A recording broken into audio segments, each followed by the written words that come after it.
Hello, hello, I'm doing my quality testing.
Okay.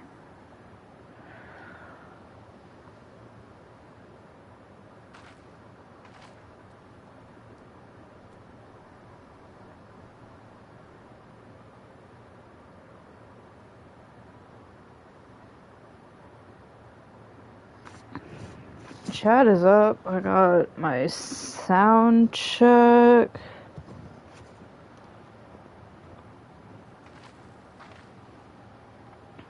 Let's see, what should I talk about to delay for time today?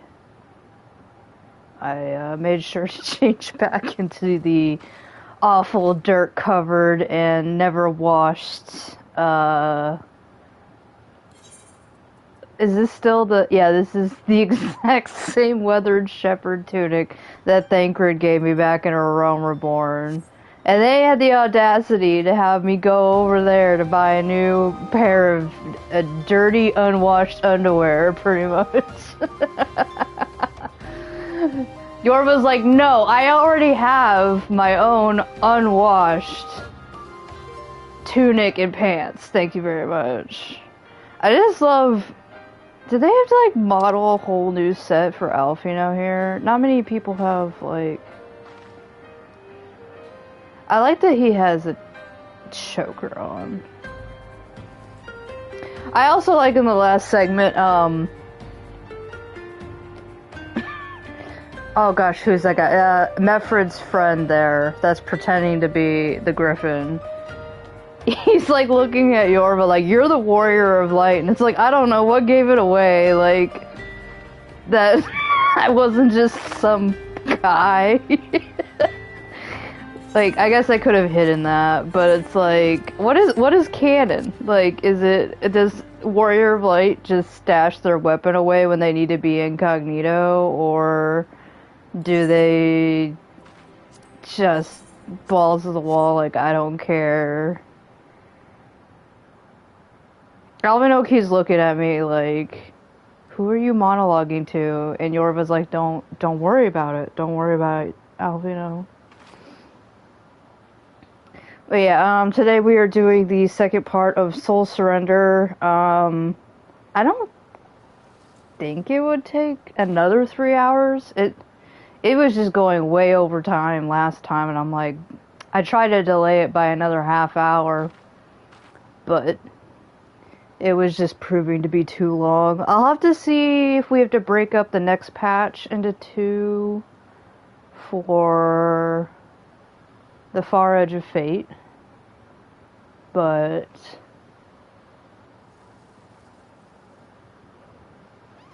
see, it's been like 10 years sometimes more than 10 years. I'm trying to remember if this came out in...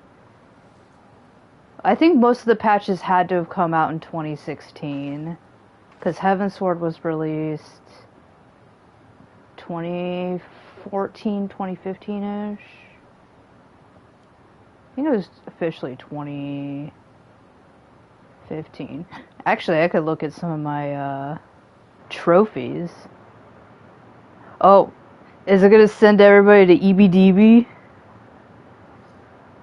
It's sent everybody to EBDB. You can't see my wonderful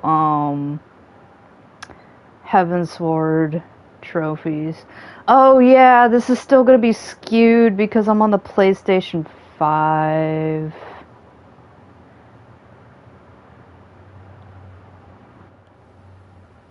Well, we're gonna get back to the show. Get out of EBDB. Not allowed to see my private information, my stacks and stacks of trophies. But yeah, I went to go look at it. They're like, "You got these achievements in 2022," and I'm like, "That's not true. That's because this on the PlayStation. Let's see, when you transferred over to the PlayStation 5, all of your trophies got like recounted again, but it was weird. You had to like go into one of the instances or whatever. Something had to trigger the trophies.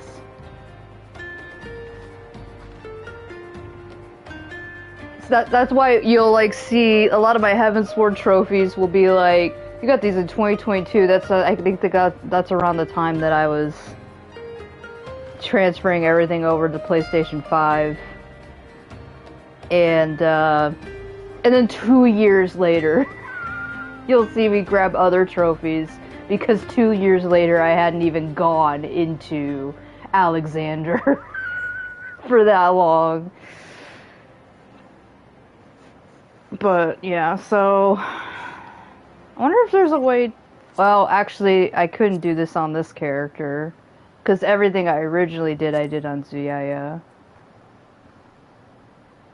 Dang it. I would have to go onto my PlayStation 4. Technically, my very, very first trophies is from A Realm Reborn. And possibly Heavensward too, now that I think about it. We're on the PlayStation 3. No, I think I did do the full upgrade to the PlayStation 4 come Heavensward, because I remember A Realm Reborn was very rough on the PlayStation 3. I remember, like, things not loading in very well. Like, whole-ass textures didn't roll in. But I was also dealing with very crappy internet at the time, too. I was a student, so I was on student, housing.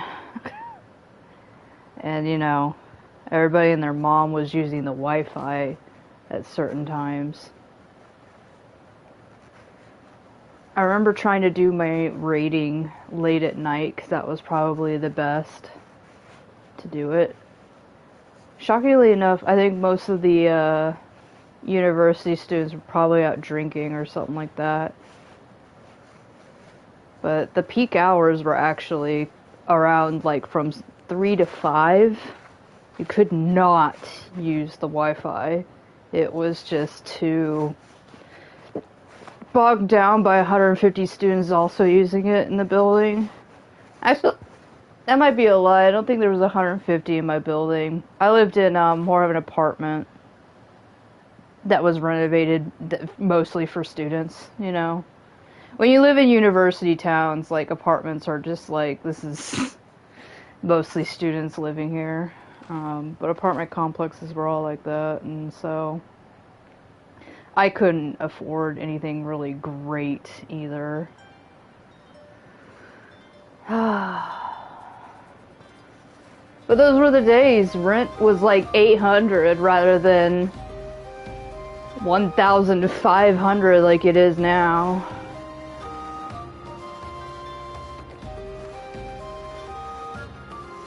I have the flute players back. They're like, hey, we're back from our break. Would you like some background music while you talk to this tiny child? And Yorva's like, well, he's not exactly a child. He's very mature.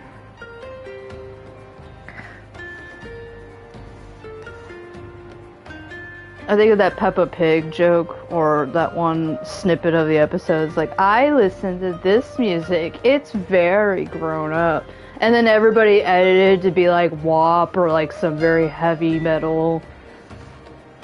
That was still a good era. I miss Peppa Pig memes. I know we've moved on to Bluey. I just want someone out there on the internet, like, make an entire new Peppa Pig meme for me so that I can enjoy it. Or you can do Bluey. Yeah, I'm okay with Bluey. But Bluey's just not... Bluey's like my girl, you know? Like, I don't want to laugh at her. Peppa Pig, though, she was that bitch, though. Like...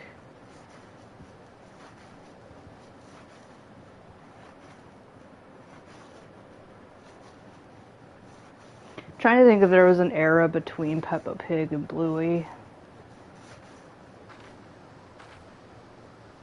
I don't think Coco Melon counts.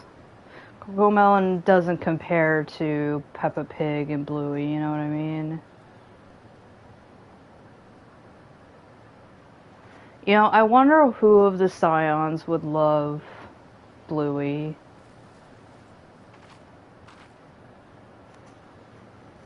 Definitely Thancred. Thancred cries at Bluey episodes. And the twins ironically watch it, but secretly deep down they unironically watch it.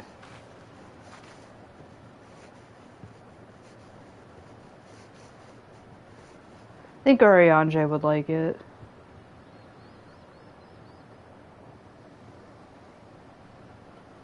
I think Y'shtola just doesn't watch TV. She's too busy with her book clubs. She's never watched a single episode of Bluey. The Scions are gonna have to, like, sit her down and be like, you gotta watch this.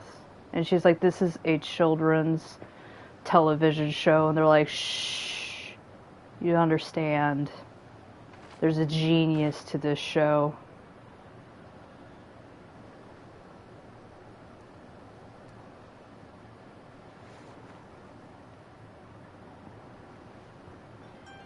Got one more minute, guys.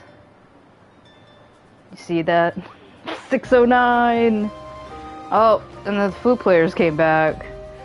Yorva's gotta yell at them, like, how many breaks are you gonna take and you're just gonna come back? Like, how? Well, we got like one more Eorzean hour before it's 6 p.m. their time, and then we'll have a whole new set of musicians. Rama music was kind of always like this. Like, it was just like, all of a sudden, you know, the band came back, let's play the music, but it would just go into periods of just silence. All the other newer areas, I think for the most part, there's some where the music, you know, quiets down, you can have some peace and quiet, but yeah.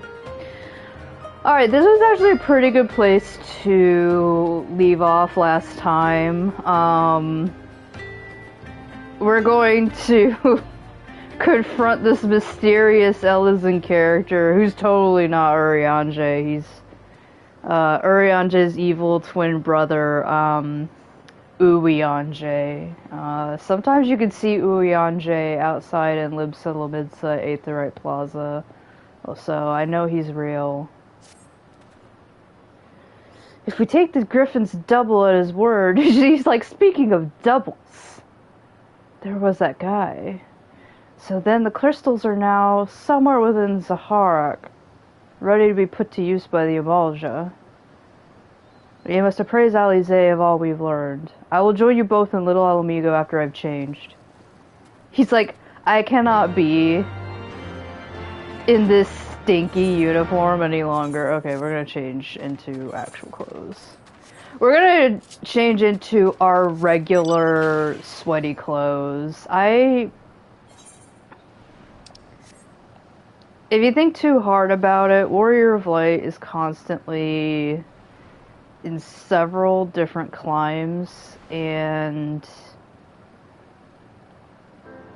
rarely is shown taking a shower. So I propose Warrior of Light's very stinky. I was very fast, but I was also very fast at changing my clothes too. Ah, that's much better. Subterfuge was never my strong suit. You are prepared for battle then. Yorva's like, I don't know. Alfie's like, I hate being stinky. And Yorva's like, I have nose blindness. The Warrior of Light definitely has nose blindness. They're like, you are smelly. Go dunk into that water over there or whatever. Kept you waiting. My apologies. Yeah, Thancred, you took 5,000 years. I love it when you go about these quests and the NPCs are like, oh my gosh, like, sorry to keep you waiting, when it's been like 30 seconds. Meanwhile, Thancred actually took several cutscenes to get over here, and he's just like, oh, I wasn't fast enough? It's like, you didn't take 30 seconds, Thancred. Now that Thancred has finally arrived, she's looking at him like, what the hell were you doing for several cutscenes? And Thancred's like, you don't want to know. Anyways. So now that Thancred has finally arrived, mayhap you could share your latest findings? Medford had a friend, do you remember that? Alize's like, I wasn't there for a Realm Reborn, no. You mean to tell me that while we were worrying ourselves sick, Ida and Papalymo were here all along and they didn't even telephone us? Well, Yustola will be relieved. And also angry. Mainly angry, I should think. Yorva's gotta turn to Thancred at this point and be like, when is Yustola never angry at one of us? As for the crystals, what choice do we have? We cannot very well leave them in the hands of the Emulja. For all we know, they could be preparing to summon Ifrit as we speak. We must make for Sahara without delay. Agreed. If there's naught else to discuss, let us depart at once. At once, you say?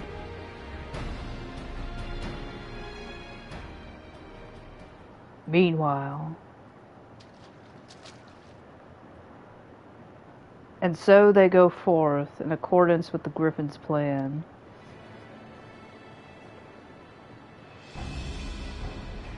The players gather to assume their marks on a stage, wreathed in flame. Ere long the curtain shall rise, and the drama which I am author, gods forgive me, shall be at last performed. My god, can you, like, milk this fucking drama any further? Naught else remaineth save to stand at the ready and pray that the chance is seized, for never shall we know its like again. Who are you talking to?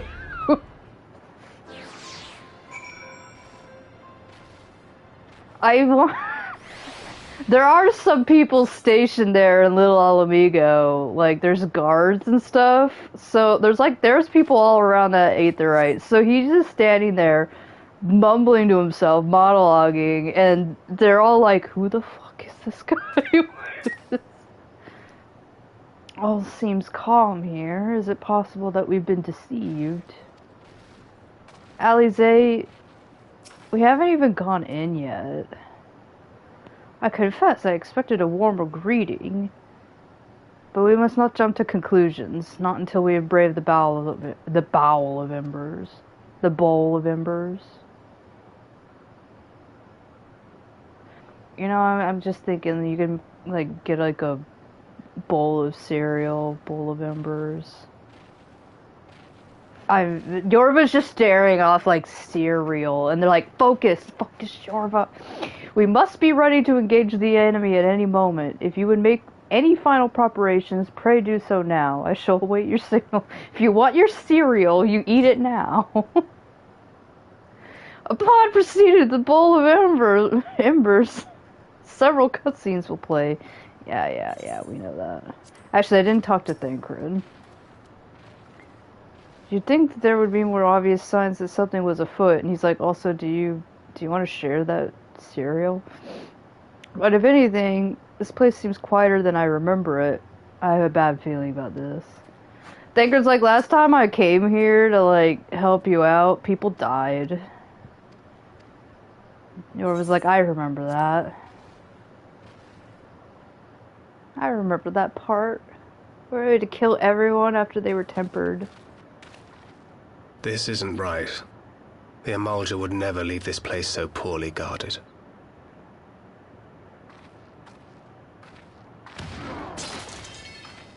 Not willingly, no.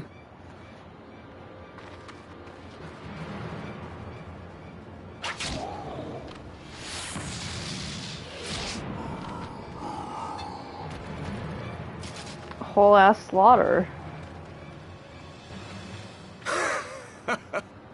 Ah, the saviors of Eorzea.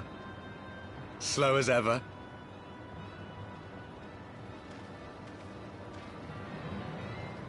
By the 12, will you never learn? You know, you're right. Mayhap it is time for a change of tack. Killing primals, tormenting beastmen, hastening the birth of a new god. It's all a bit much, isn't it? And frankly, we don't have the leisure to do it. But killing the warrior of light, on the other hand, that would soon plunge Eorzea into chaos. I don't know. One life for one world. A fair exchange. Wouldn't you agree? Except it's not one life. You're probably gonna kill many other people. It's like, why y'all dumb? Why y'all stupid? Lest you forget, you've more than one opponent.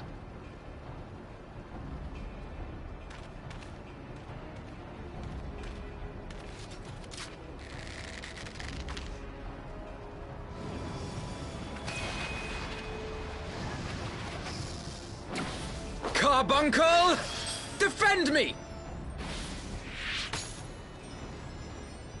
Nice. A new Pokemon. I sense you will offer more than mere target practice, unlike your sister.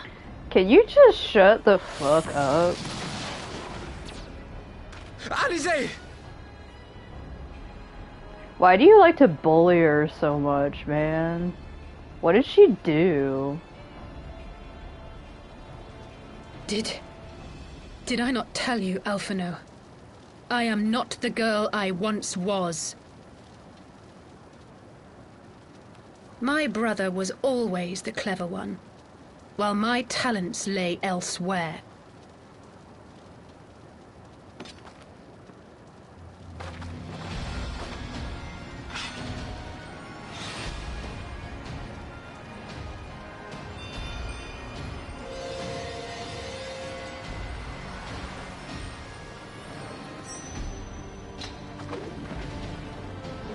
She's like, I have the lesbian sword. If you would dare to stand against us, to destroy all that we hold dear, then you shall die by my sword.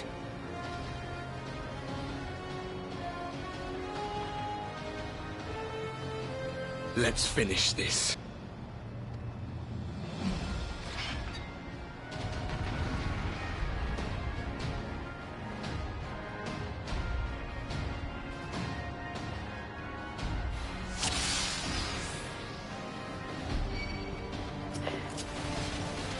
So at this point, like, Alize has to be, I guess, kind of a sword-wielding gladiator.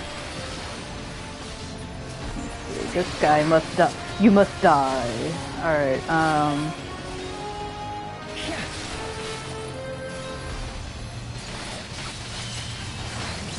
At this point in time, Red Mage was not yet a class. So Alize cannot be a red mage just yet. Man, can you stop doing LB?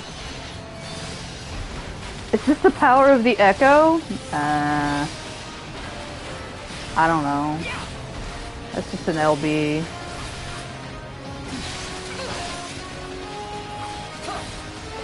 Yorva's like LBing on the daily, like, what, is it hard? So, Warrior of Darkness, Knight of Darkness, Devout of Darkness, Ranger of Darkness, Magus of Darkness. Man.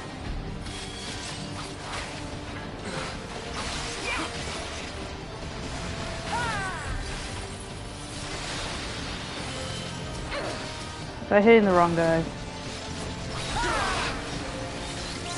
Can you stop standing in the goop, man?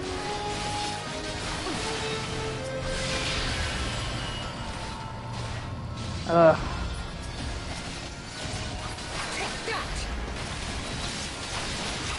No more games.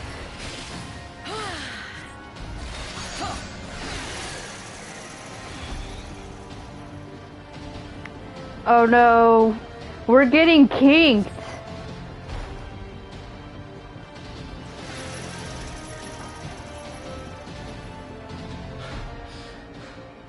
It ends now. Nobody consented to this.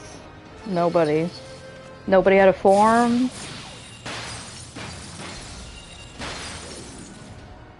What? There will The be chains. there will be no unconsented kink on my watch.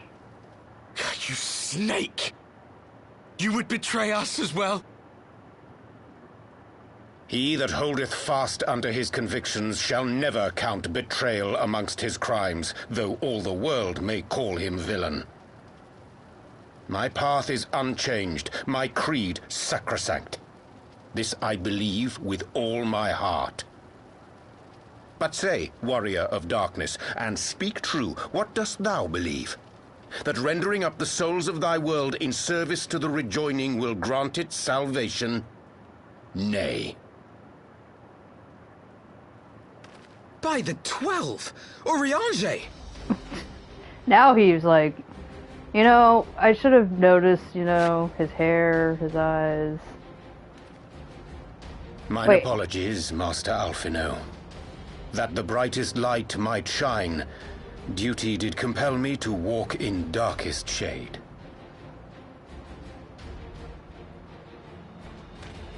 You sweet fool. I was almost willing to believe you had turned against us. I expect a full explanation when this is over. For now, may I assume you have turned your cloak for the last time? Thou mayest, my lady. Like, come on, were we ever gonna believe that this guy is evil? Jojo, pose! By thy leave. I don't know why. There's no explanation of why Even he odds, then. had to do that. No matter. We'll crush the lot of you in one fell swoop! He does some kind of dramatic moves Understood. later, but like, Hearken to me. We only have one chance. Channel your ether into my blade that I might strike before the mage casts his spell. I cannot do it alone, but together we can defeat them.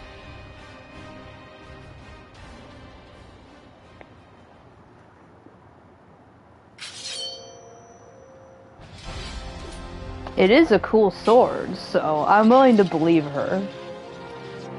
Make ready! They come!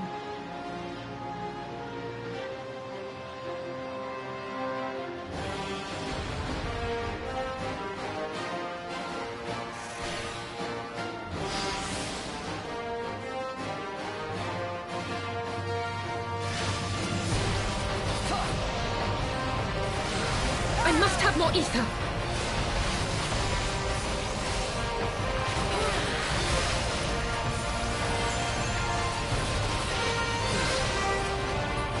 How do I?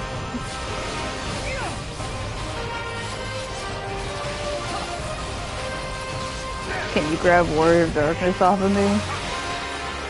How do I channel Ether into Alize? Do I click on you? Do I...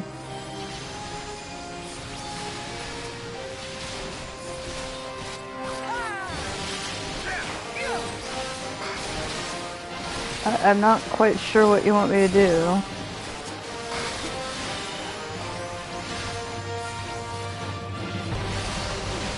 How do I do that? Oh, I couldn't see this, and I also can't click on it. Hey, how do I do this? Okay. They're like, do it! I'm like, I don't know how to do this. The ether, it's not enough. Okay, well, now you're on your own.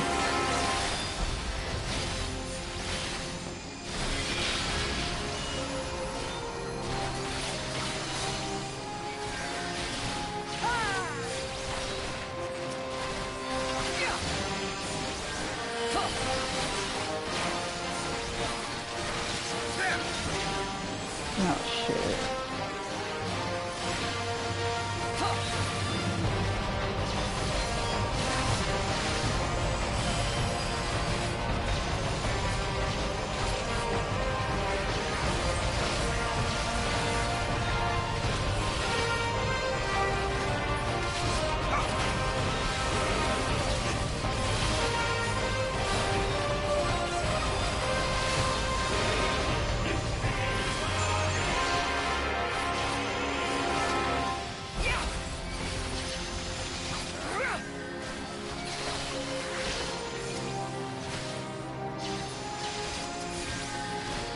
Okay. If Warrior of Darkness would just step out of the way, maybe we could hit this easier. I can feel it. Just a little more.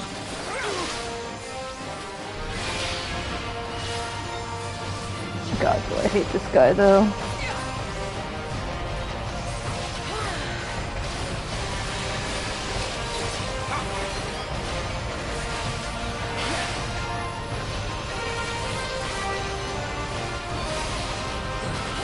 She's easy.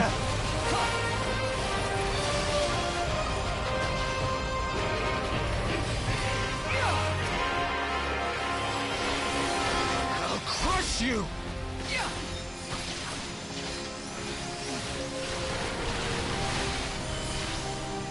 Ah! Okay, I didn't die.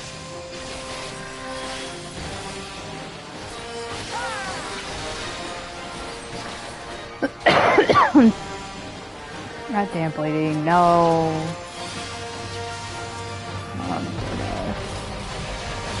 This guy sucks.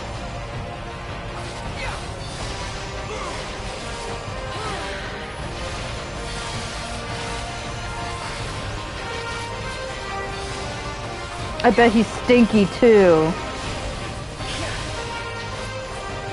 If I'm Warrior of Light and you're Warrior of Darkness, that means we're both stinky. Just falls to the ground. No. Gosh.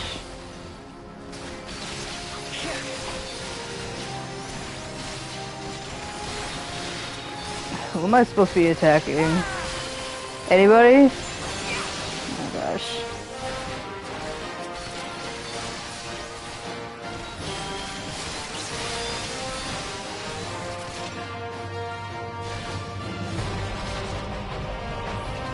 Tis done. With this blade, I banish the darkness.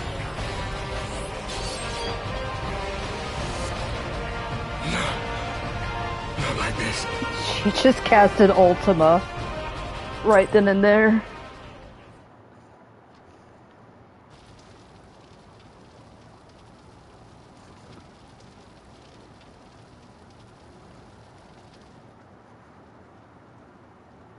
Get wrecked, losers.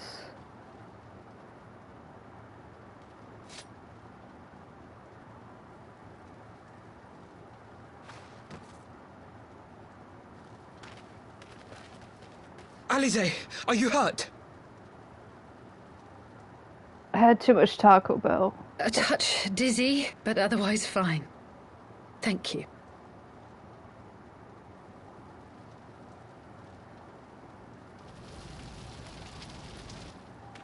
And there you have it. Our friend is too stubborn to die. I think you can say that about a lot of people. We are far from finished. I guess to throw out now, like a nuke. Or have you never considered how we came to this world? A lot of weird things happen, so, you know.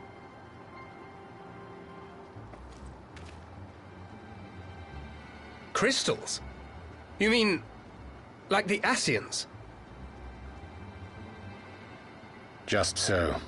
As the Ascians flee unto the rift twixt plains with crystals of darkness, so did these warriors come hither with crystals of light.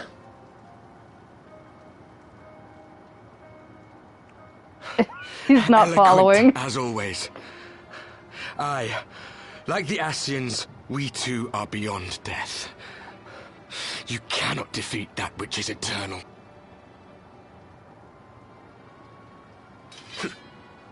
Wait!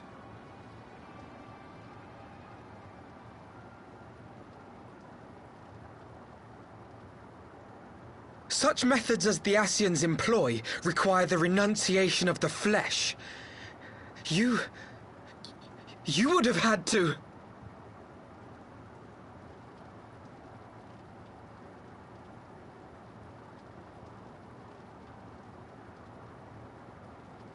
At long last, you see. To save our world, we gave our lives.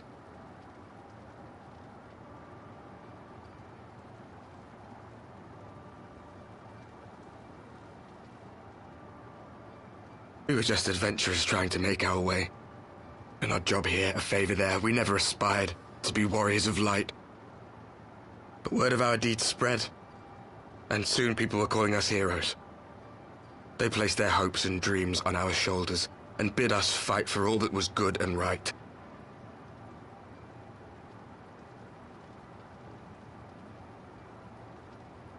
We fought, and we fought, and we fought, until there was no one left to fight. We won! And now our world is being erased from existence.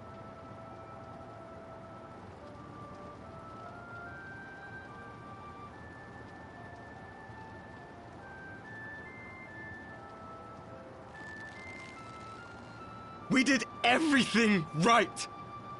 Everything that was asked of us, and still it came to this.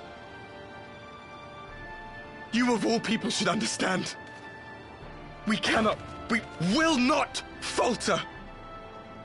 We brought our world to the brink of destruction, and now we must save it.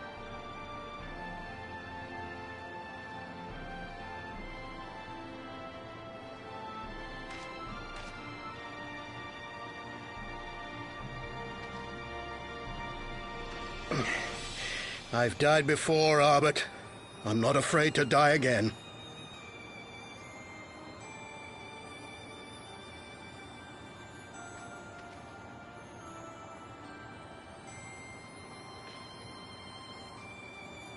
No matter how many times we fall, we must rise and carry on the fight for those we left behind.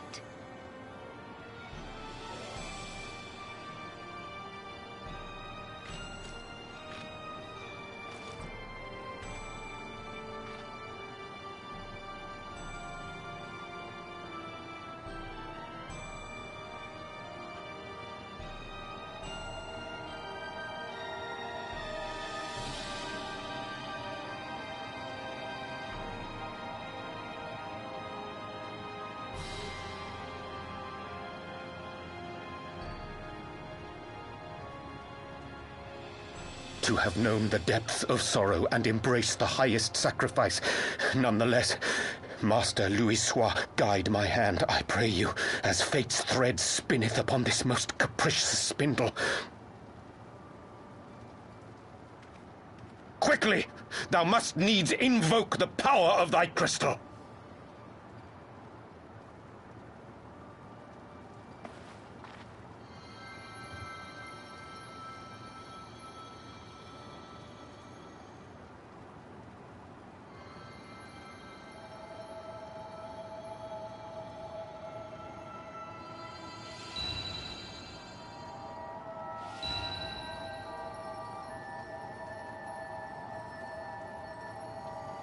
Now we're all standing here like a couple of jackasses. It's like, ooh, we made it very bright. Cool.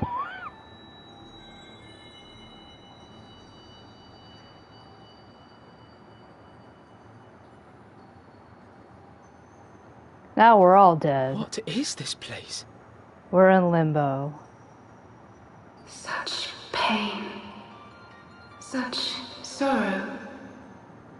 Oh, my dear children. It can't be. Mother Heidelin, hearken unto your children's plea. From two worlds do we gather, and from two worlds do we offer a bounty of light. In this desperate hour we do beseech your intercession. We beg an audience with the word of the Mother, with your chosen Minfilia.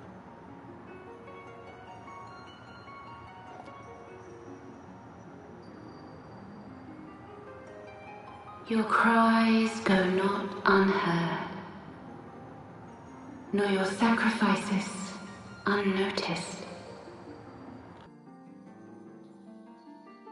Though many are lost, there are those we can yet save, whom I can yet save.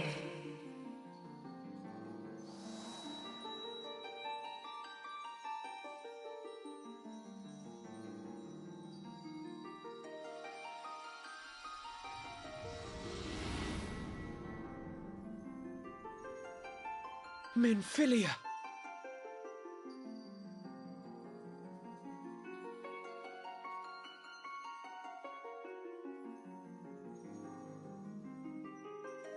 Blessed children of the First, the light of your world hath grown blinding in its radiance, but it is not yet absolute. I will hie me to your world, and there take unto myself the light which riseth even now to drown it, as darkness once did drown another. Now you deign to answer our prayers? I will suffer this farce no longer! It's the last unicorn. No. It's like, you don't understand. I'm the most powerful being in this universe. As the Ascians must serve as instruments of Zodiark's will, so too must others carry out the will of Heidelin. But for the boon you have granted her, she has grown strong enough to set me free, that I might serve as her emissary. Your suffering, your sacrifice, your supplications, she has heard all. We will not let the first fall to light.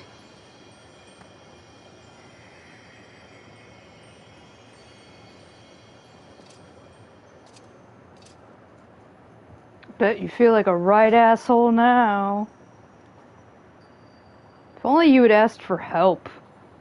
Thank you, Urianger, for bringing everyone here. It fills my heart with joy to look upon the faces of my friends once more. In taking you unto her bosom, I knew that Heidelin had bequeathed to you a sliver of her grace, granting you strength longsword.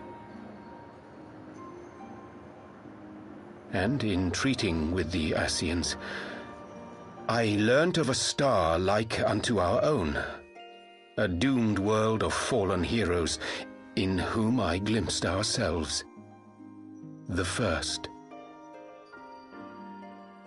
Full long did I search for a means to save this world, concluding at the last that the answer lay in the power of blessed crystals.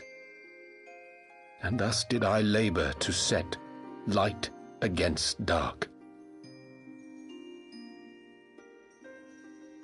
Yet I knew from the beginning that this salvation would not come without sacrifice.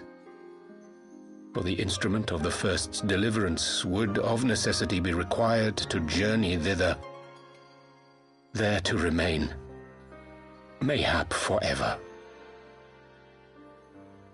You orchestrated all of this, not to save her, but to send her away!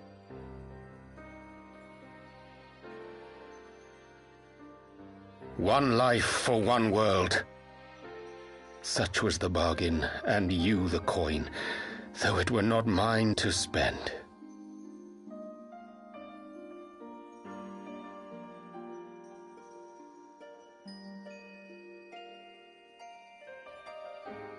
Have we not walked together in the light of the crystal, and at her bidding borne witness to the joys and sorrows of this land? Each and every one of you knows my heart. If this be the price I must pay, I pay it gladly. You would go alone, then? Painful. My dearest Thancred, you who have ever watched over me, I am truly grateful for all you have done on my behalf, as would my father be. Your kindness, your compassion, your love. These are your gifts to me, and our gifts to them, forming a bond which transcends time and space.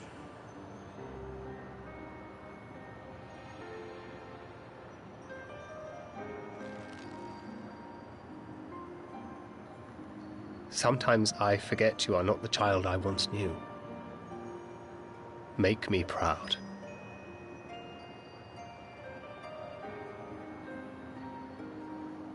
Long have I watched you from Heidellin's side, watched as you nurtured and kept safe the light of the dawn.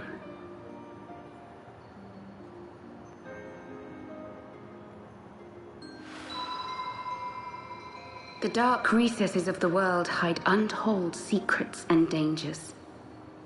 Thus do I entrust to you, Tupsimati. I pray you, keep to the path that you may never have need of it. Next episode. Okay, we're gonna need it. That goes very fast.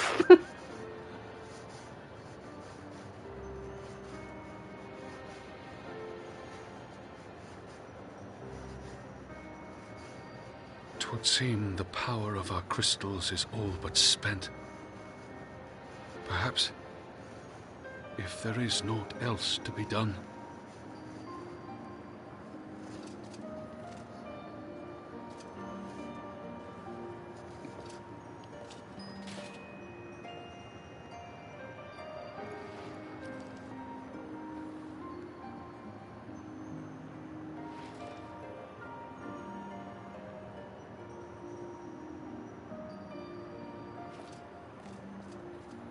Hear me, servant of Heidelin. If you would have us place our trust in you, then I would ask a favor. Take us with you. Take us home.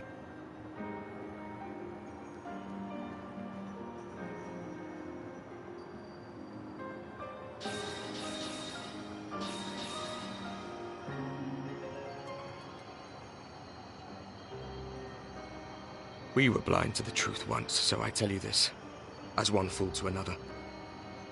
Light, dark, it doesn't matter. What matters is how you choose to use them. We made our choice and you see what came of it, so please, forge a different path. Seize a better fate.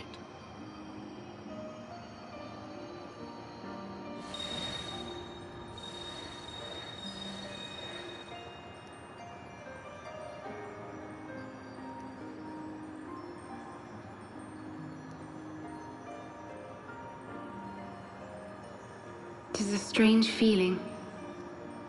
So many times have I watched you depart, my heart filled with worry. And ever did you return to me in triumph. Someday, when I have found a way to free this star from her sorrow, I promise you I shall repay the favor.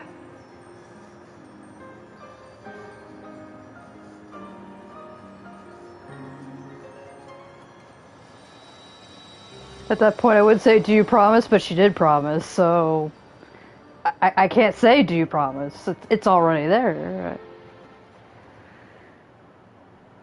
Oh no, pain.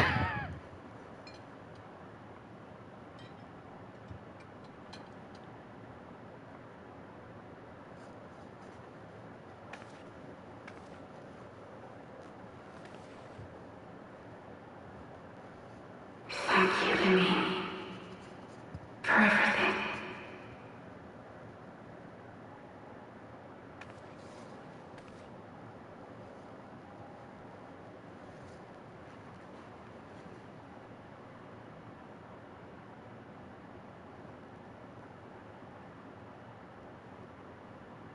Sometimes you hear the ghost of your daughter and you just know she's not coming back.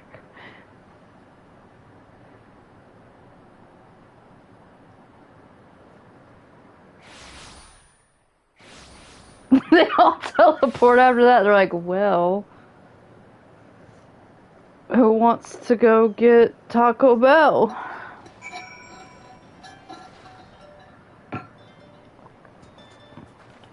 I don't even know who to talk to first. I don't know if I should talk to Thancred first. Thancred doesn't even have anything to say. I'm gonna have a mental breakdown. Thancred says nothing. Urianger speaks thy mind. I do not expect thy forgiveness. Urianger is like, can you imagine the group Taco Bell visit after that? I want you to imagine that we're all at the Taco Bell right now. Thancred's sitting in a booth. He's saying absolutely nothing. Urianger is looking the guiltiest he has ever. Like, he's trying to chew on, like, one of those Crunchwrap Supremes, and he's just not enjoying it. Alfino and Alize, like, can't function. Well, things did not unfold as perhaps I mean to say. I truly believe that she... Forgive me, I should not have spoken. It's not my place. Alize's trying to say something, but then just goes back to her taco. Like, you know what? Never mind. It would seem we are in southern Danlin again. Why did you just state the obvious? Anyways. Minfilia is doing, no doubt. Okay, instead of us being teleported to southern Danlin, Minfilia teleports us to the nearest Taco Bell. And that's how they end up just eating some tacos in silence. Jeez. Alfion's like, looks like we're in a Taco Bell now. Minfilia's doing, no doubt. Made the 12 speed her on her way, and the Warriors of Darkness too. I hear they don't have Taco Bell on their world. It's actually called Taco John's. I don't know what that is. Anyways, I cannot help but wonder what awaits those wayward souls. If they gave their lives in order to travel to the source, then returning to the first, would they not... What, shatter into the life stream? Maybe. But mayhap that was their wish. I mean, don't you want to die at home too, Alfino? Yeah, the first is Taco John's. They don't have Taco Bell. They don't know what that is. It's Taco John's. They're like, you mean Taco John's? And they're like, I guess.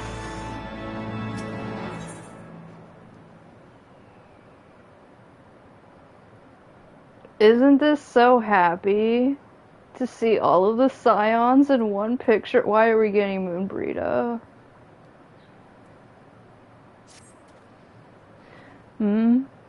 Oh, forgive me. I can't even finish my Doritos Locos Tacos.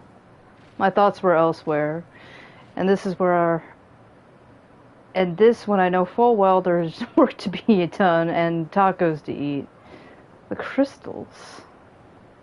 Leave them to me. I'll go back into Sahara and secure them. The Amaja will still be in disarray after the thrashings the Warriors of Darkness gave them. They are not like to notice a lone bard sulking about. Are you really a bard, though? Not once in your life have you ever been a bard. You don't even sing. But Thancred, you don't have to do this. I know. But I want to. And I'll see you at the Rising Stones.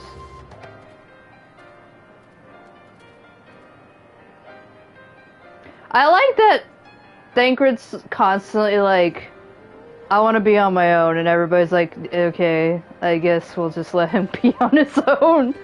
But I'm just like, every time we watch him walk away, I'm like, I think he needs supervision, guys. I should go and find Ida and Papalimo. They must have finished searching the mass camp by now. Not that it matters anymore.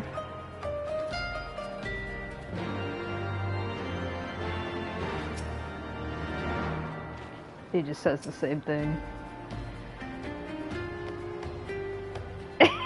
He needs to keep himself busy and doesn't want to have to maintain a front constantly. That's you can't say it right now. Oh wait, did I even say that line? You must be tired, Yorva. I know I am. If thou wilt permit me, my lady, I would ask a question. When didst thou become aware of mine independent pursuits? My god, Urianger, you were very fucking obvious, honestly. When I saw you meeting with the Warrior of Darkness and the Ascian in white at the Great Library. She's like, I was there in that very first cutscene, Urianger. I tried not to think the worst. You've never been one to confide in others, so I knew that even were your intentions pure, you would not share your plans with us until you felt the time was right. But I cannot deny that a part of me feared that you'd simply betrayed us. Would that there had been another way. Know that I took no pleasure in deceiving thee, and that these sins will forever weigh heavy on my heart. I understand why you did what you did. That you but sought to achieve the greatest good while inflicting the least harm. Not many would have had the courage to make that choice. But even knowing what came of your actions, I find that I cannot condone them. I'm sorry. Yorva, forgive me, but I believe the events of the day have taken their toll on me. I should like to rest a while. If thou wilt grant me leave, I would gladly escort thee onto a refuge of thine own choosing. Once my lady hath regained her strength, we shall join thee at the Rising Stones. Until then, Warrior of Light.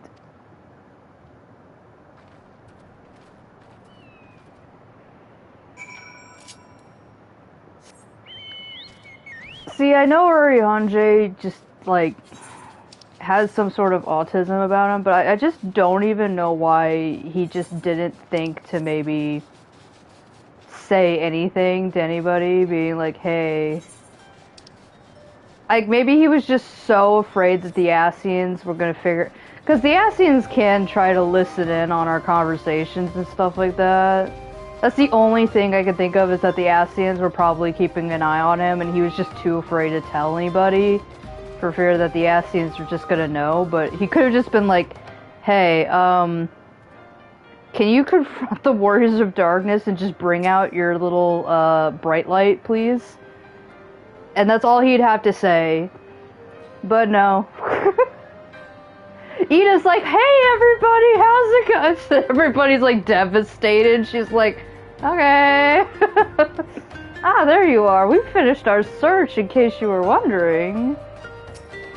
Alfino's like, I get to tell them what happened at Zaharak. I thought it best to do so together. He's like, now is not the time. Do not mention it, okay?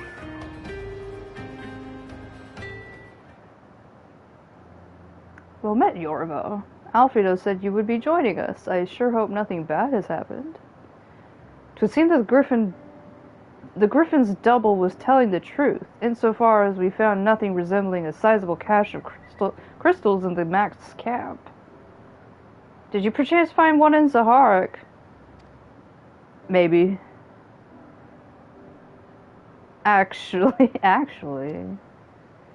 Minfili is dead. Like, what?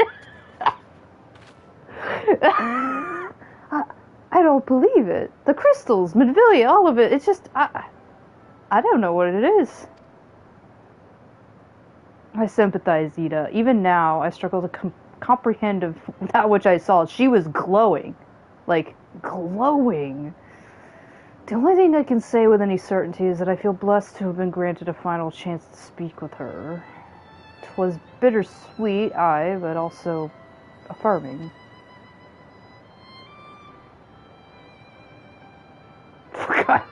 Tsuyaya thought that was her. No! Tsuyaya takes great offense that she looks anything like Papalymo. Alfino, I believe it's past time Ida and I rejoined the Scions. We have been away for far too long. Though I am loath to leave the Griffin into his own devices, I feel our investigation would benefit from your more dispassionate perspectives. Dispassionate? Anyways. Is that how we're going to say, hey, Midvillia's like gone for good? And he's like, you're very dispassionate? And maybe he's just making a dig at Ida. And I hope that we might in turn offer our own opinions on the many challenges that you have faced in our absence. There's like, can you tell me how you fought dragons? God, it's been absolutely ages, hasn't it? I can't wait to hear about everyone's adventures. I'm sure nothing bad happens. We should be glad to recount them, even the gruesome deaths of our best friends. And Tataru's tales may well yet surprise you. She's done a lot of jello shots. A lot of them. Almost like too many, hey, if you ask me. Ida? Ida? Ralgr be praised, it is you. I don't know how to voice Gundabal. I don't think he ever got voiced. Ida, alive and... does he gruff Alavican voice? Alive and standing here before me, in the flesh. I can hardly believe my eyes. She's like, your chest is open, sir. Oh, come on now. Has it really been so long you don't remember me? It's Gundabal. I fought beside your father in the revolution.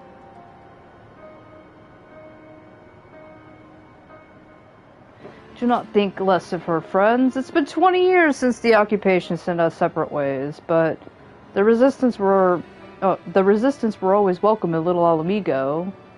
They gave us hope, and young Ida most of all. Ida was always full of fire, ever the first to volunteer for a mission. Until the day she up and vanished, that is. There were rumors, and we feared the worst. But here you are, alive and well, looking nary a day older. Like, suspiciously not a day older. Well, what can I say? I'm sorry for running off like that and making you all worry. It's a long story, but you see, I got involved with my friends here, the Scions. Oh, sorry, we were still the Circle of Knowing back then, right, anyway, I wanted to come back and tell you, but it was all very secretive stuff at the time, and, as you can see, I'm completely fine.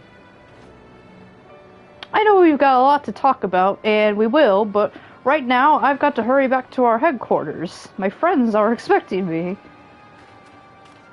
I left my oven running. Pray forgive her. It's, been a very long day for us all. We lost a friend. I promise we'll visit again at the first opportunity when we don't have dead friends. Gooderbold's like, yeah, I know a lot about dead friends, so... let us return to the Rising Stones. Before somebody else comes up to talk to us. Hells take me for giving you that mask. Funny how this whole thing has been about masks in the end. Alright, so... Now now for something completely different. There we are. So that segment that Urianger started by sending Minfilia off with the Warriors of Darkness, that has started an entire expansion now. But we won't see it, not yet. But if we're ever in Shadowbringers, just remember it was all Urianger's fault. Urianger started it all. He did it. It was him. That's the one, officer. I don't want to talk to her, but, you know... You needn't say a word, Yorva, I know. I know. Wherever she wanders, no matter how far, she will always be with us. I mean, it must be a little bit comforting. She's just, you know, beyond our reach. When you think about it, we've accomplished quite a lot in recent days, have we not? Homemade? What? Though there are, of course, some few regrets for missed opportunities. A pity we were unable to deal with Ilberd and the Braves once and for all, for example. Oh man, well, I'm pretty sure Ilberd and the Braves, that's done with. You know, we don't have to worry about them. It's fine. Many of our number are still out in the field, but I believe Ochre's party should be returning shortly. These two guys. Huzzah! Have you heard? Ida and Papalymo have returned! Yorva's like walking in like, yeah... We've not had the chance to speak, but the mere sight of them was enough to raise our spirits. Huzzah! Yorva's like, we're about to tell them like the worst news of their life.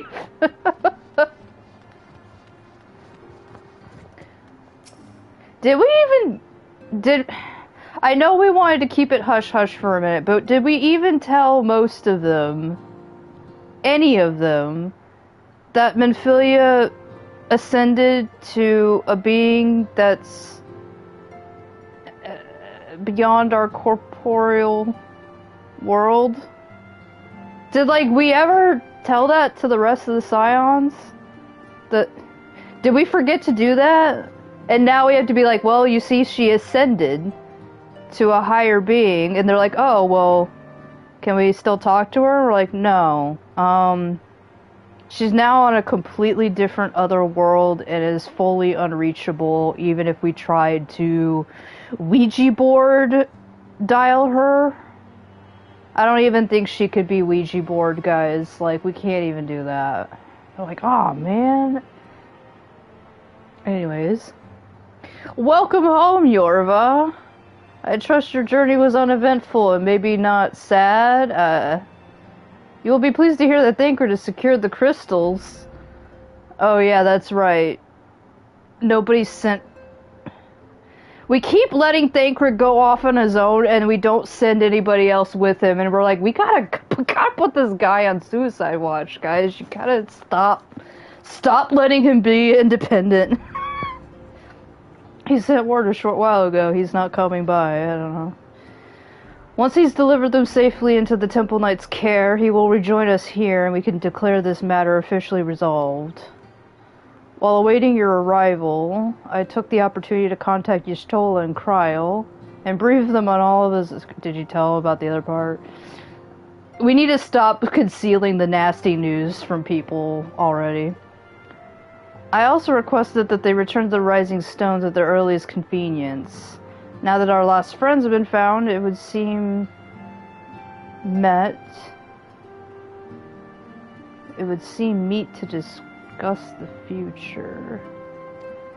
I think it's seem met. Oh, there he is. He is back. Urianger back in his trash bag outfit. Also, he's just sitting out to the side like, I don't deserve... Back in the Solar. It's been too long since we were all together like this. Not since after Minbreda. We have a lot of dead Much friends. has changed since then. We ourselves, most of all.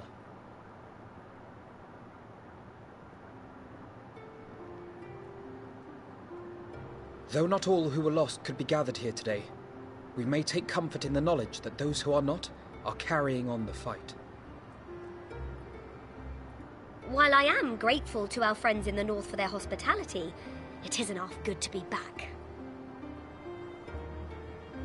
But, as Papalima rightly said, much has changed since we last stood here. The Scions of the Seventh Dawn are not as they once were, nor should we be. Our travels in the north brought us into contact with a host of fine and generous people, and their selfless deeds serve to show me that it is not lofty causes that should inform our actions, but our hearts. And I hope that the Scions might continue in this manner, as individuals driven by individual principles. Provided we all sincerely desire to work towards Eorzea's salvation, I believe the paths we follow to achieve it need not, and should not, be dictated by any single ideal. Companions bound by a common purpose, free to go whither they will. The idea is not without merit. Very well. I shall resume my research of the primals and the elder gods of Eorzea. Should anyone have need of my findings, you need only ask. I should be glad of your continued assistance.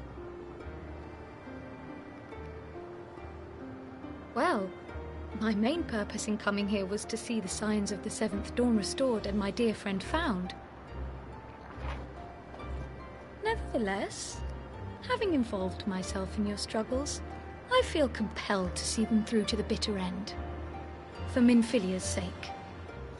That is, if there are no objections. Kryl, we have so many vacancies. Just become a Scion, please. You will always be welcome here, Kryl.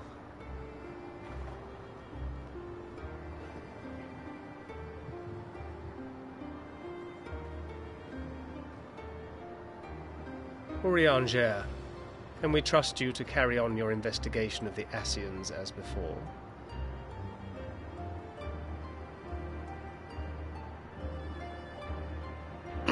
Regardless of mine own desires, I am undeserving of your trust, having so villainously deceived you all. Now, I'll hear no more of that. It would be disrespectful of Minfilia's wishes. She entrusted matters here to us, that we might protect this star and understand the truth which hides at her heart. Mayhap I can handle the former, but I think you far better suited to the latter. No?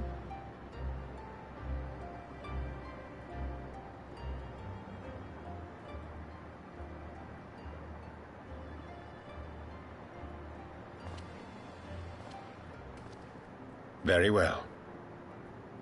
Then out of love for my Lady Minfilia and Moonbreeder both, this shall be my solemn charge. Papalimo and I should probably return to Thanalan to keep an eye on the Resistance. There's still the matter of the Griffin and the Amalja, not to mention the new Imperial Viceroy. That little lot must be worthy of our attention, right?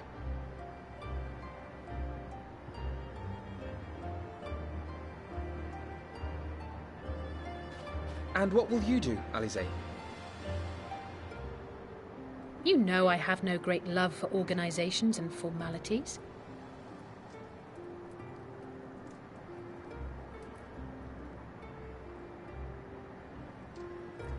That being said, this new approach you propose is not wholly objectionable, and we've always got her to keep us from bickering. Yorva's like, but I will suffer no titles. I am not here for House Leveilleur, nor to walk in Grandfather's shadow. Upon that point, we see eye to eye. If it please you, you may think of me as but another comrade in arms. pretty much we're all deciding nobody's a leader. Then, Alfie, I, for my part, shall see to the paperwork and the finances with my characteristic aplomb. I would not have it any other way, Tataru. And we mustn't forget you. What now for the Warrior of Light? A very long nap. Yorva's like, An extremely long nap.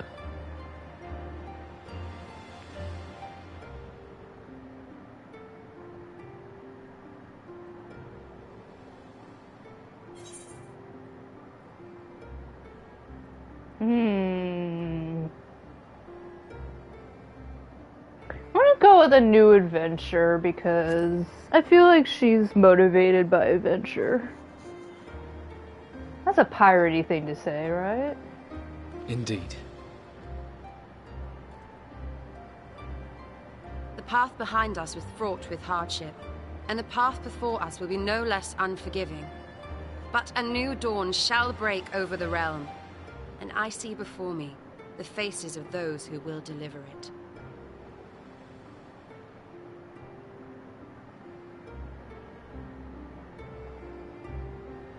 So pretty much we've established here that the Scions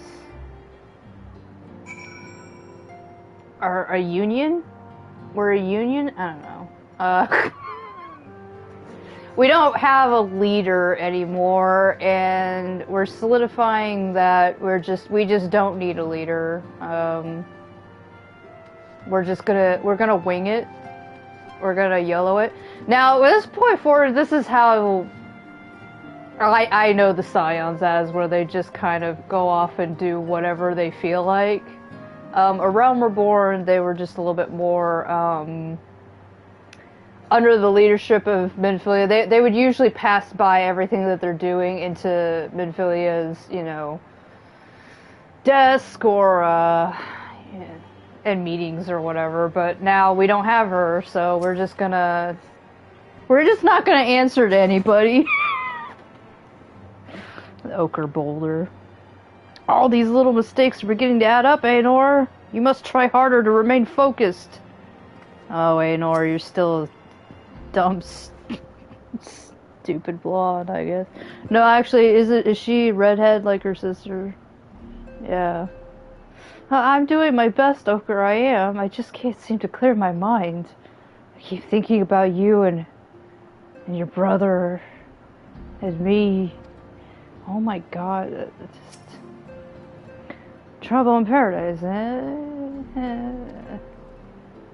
Yeah, she's not... Dude, you're gonna win the whole... Okay, he says the same thing as always.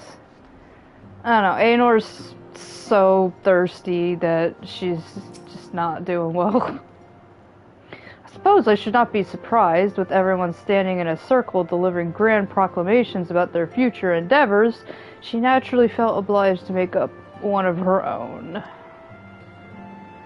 Ida's like donkey. She's like, and Ida!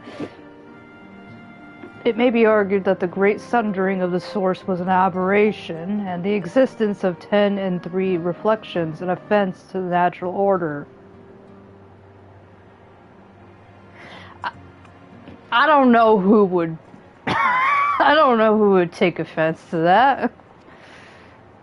That, most assuredly, is the Ascian's belief. Okay, yeah. 'Twas in the hope of opening mine eyes, my brand, my special eyes, to said revelation that they first came onto me, imagining it sufficient to secure mine allegiance. The Ascians went up to Urianger and they said, don't you think it's absolutely fucking whack that there's, 13 of these little shard things? Like, isn't that fucking... Wouldn't it be great if we just swept that up? Nor would they have been mistaken, were my heart a temple to truth alone. No, he's saying, like, if I only cared about the truth and only the truth. But as a devout follower of Master Louisoix's teaching, and for the love I bear him and his, I hearkened not to their words. I have Sir Amaric's assurances that the Temple Knights will henceforth keep a close eye on the Ishgardian crystal trade. Oh, and he extends his deepest apologies for your dinner having been cut short. Courteous fellow, isn't he? You would never guess that he was a politician.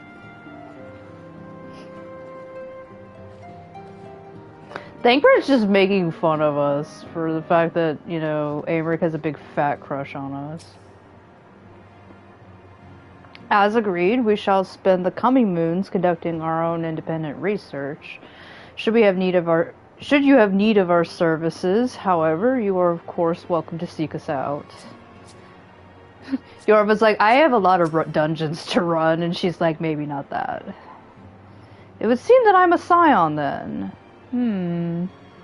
Some derive comfort from such titles, but I cannot say I feel any different from before. Well, may have a twinge of pride. She's just like, I only really got into the scions because, like, you guys are desperate for new hires.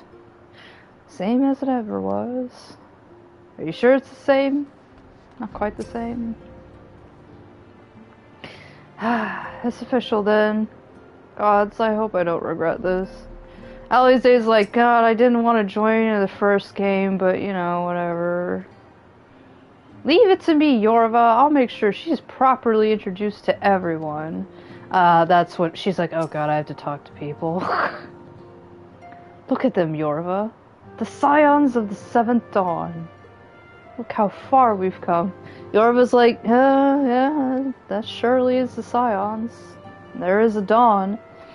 The people we've met, the moments we've shared, the losses we've suffered.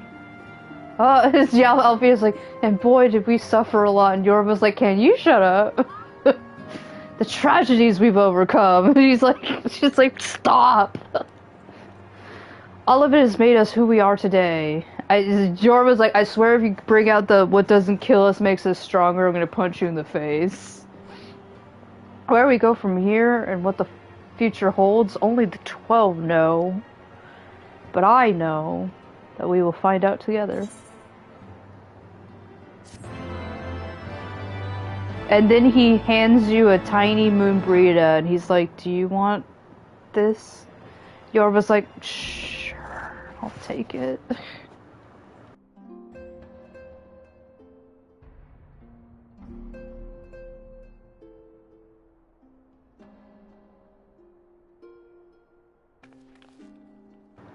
One world's heroes are another world's villains. One world's loss, another world's gain. Who is speaking? Where men go as one, there is life. And where there is life,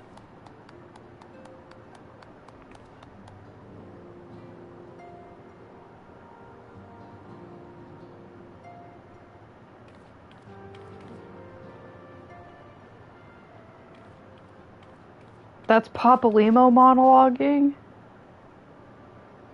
My friends, if I may, I would ask that you entrust Tupsimati to me. Clouds gather upon the horizon, and as Master Louisoix's disciple, I would keep it close at hand. Sure, nothing will go wrong.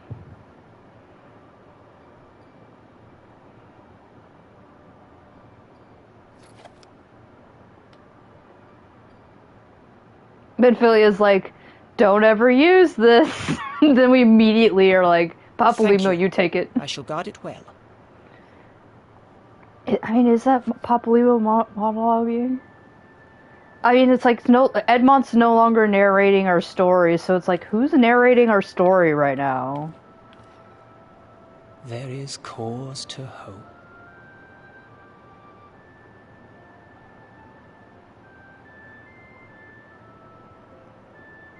For every ending, every parting, marks a new beginning. It's the only one that sounds kind of like that. And I'm like, if it's a voice I don't recognize, it's probably Papalymo, because again, if it's not his Realm Reborn voice, he has like 5 lines.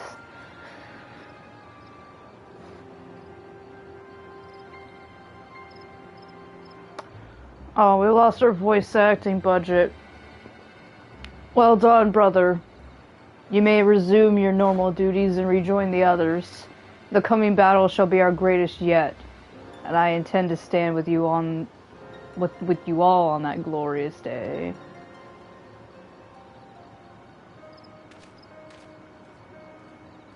You know, those... Having, like, 2 of the same costumes gotta cost you a lot of money. True believers are so readily led. Now we're all wearing white. I have given them everything they desired, all for which they have prayed. I doubt you can say the same for your pawns. It's like... They went and shopped around and found another person to give them what they wanted. Get what you wanted then. Was it worth it all? Or was it all worth it in the end? I heard this guy named Nathan Drake say that once. There were some unexpected developments, but they were ultimately to our advantage. Be it host to Sophia of light or dark, a world bereft of equilibrium is but a void in waiting, and a void is of no use to my master. I shall follow her emissary with great interest. As for the pawns, whom you so pity, they have delivered unto me a gift, which I do now present to you.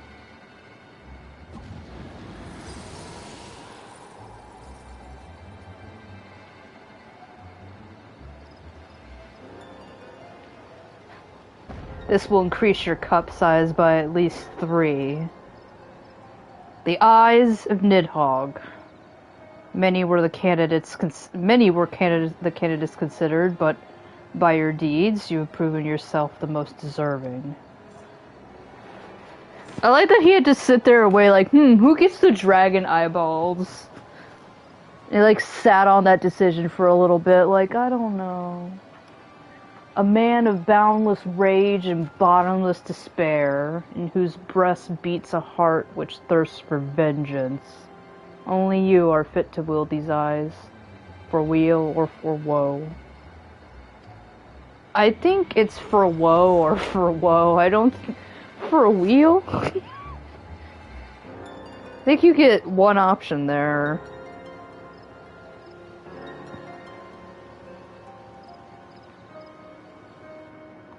This is why Stydian shouldn't have left Ishgard. You'd think he would be like, what's that? Like, you'd think he would just be like, what the fuck?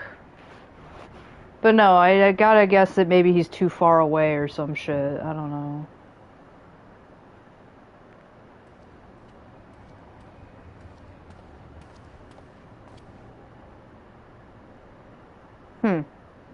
So it was here all along.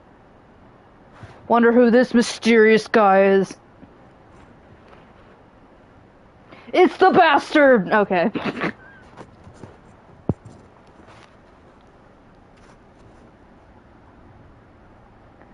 Why do you always show up in, like, the most random-ass fucking place? Oh, just you wait, my pretty. You and I are going to have so much fun. I'm just gonna insert, like, a laugh track in there. I'm not gonna do his own maniacal laughter for him.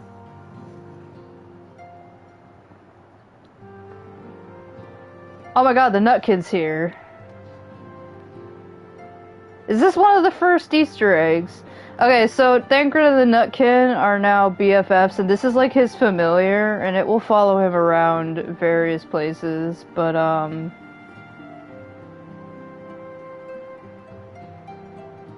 you know, I'm trying to think, like, there's actually very few instances where you can catch Thancred along with the Nutkid. I told her everything that happened. She needed to know, and I thought it would be best if it came from me. It's strange to think back on the circumstances of our first meeting. We were all so very young, so foolish, so powerless. Yorva's gotta go up to somebody and be like, look, Thancred needs somebody to watch him. In that moment she departed from this realm for the first. I heard her speak to me. I know this to be true, just as I know that she will one day return to us. In those final moments, she was smiling, was she not? She was proud and hopeful and looking to the future. So I will too, Yorva. I will.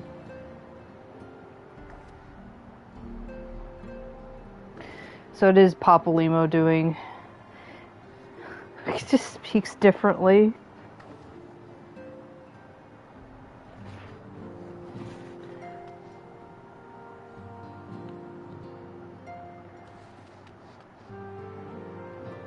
Yeah, I like that most Lalafell from A Realm Reborn were usually given, like, the Lollipop Guild treatment.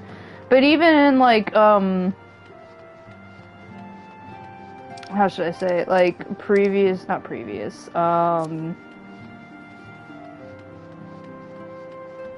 gosh, what's the next thing?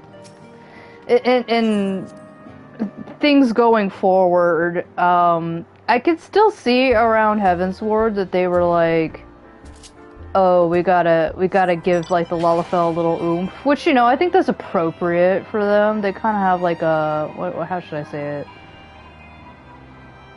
They have, like, a stereotype going on. But then, like, you meet certain Lalafell characters in the most, like, recent, expansions, and they just talk fucking normally. They just don't.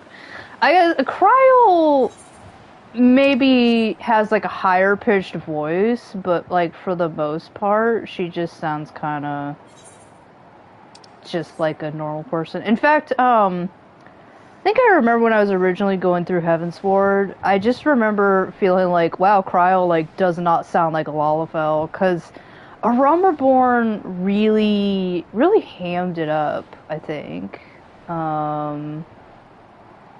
Yeah, because in doing so, and not, you know, always vying for that bouncier, higher pitched Lalafell, you know. First of all, they didn't do that exactly in the Japanese version, as we famously known for Yu Yu Hase. But, second of all, it made all Lalafell kind of sound the same, you know? So...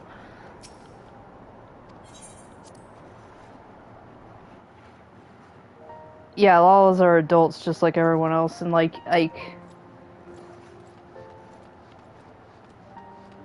it's kind of... I don't know, it's kind of a little bit problematic to just make an entire race of people that just sound like little kids, you know?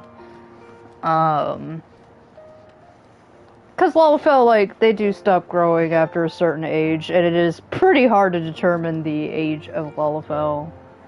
But that being said, they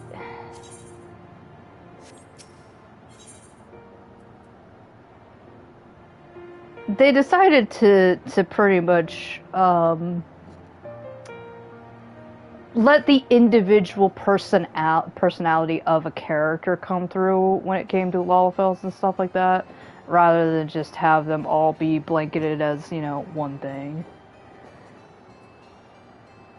Because Papalymo was always kind of a more serious character, though I truly wasn't bothered by his more high-pitched voice in A Realm Reborn. To me, he just sounded nerdy, and of course, like, he's in a group full of scholars. He sounds nerdy because he is. But at the same time, it was just a little bit too high-pitched for his character. Unfortunately, he doesn't get much lines afterwards. Mostly because they did not appear for very long in Heavensward at all. Okay, so... we're like halfway through the segment. So what I was determining is we could either pick up Astrologian or Machinist, or I could continue doing the Bard quest line, because I do have Bard already at level 52. So let's put it to a vote. We got Kate still here with us? I'm not sure. What do we think? Astrologian, machinist, bard. What questline seems pretty good?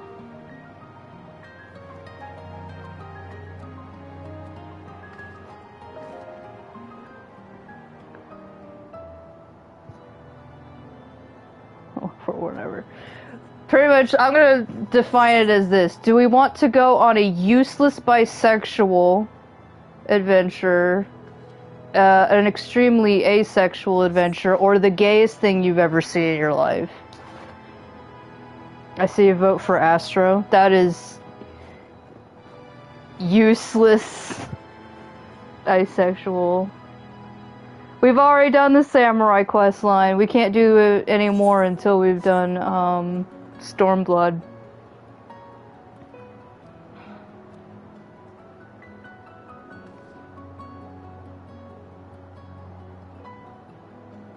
Gaze thing. Astro good and Bard good.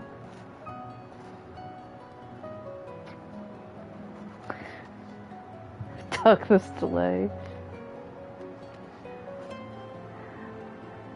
Alright, last I saw is okay, so the gayest questline, this is I seriously will say this is I do not think there's a gayer questline in this entire series. Let's see, then I believe we have to go to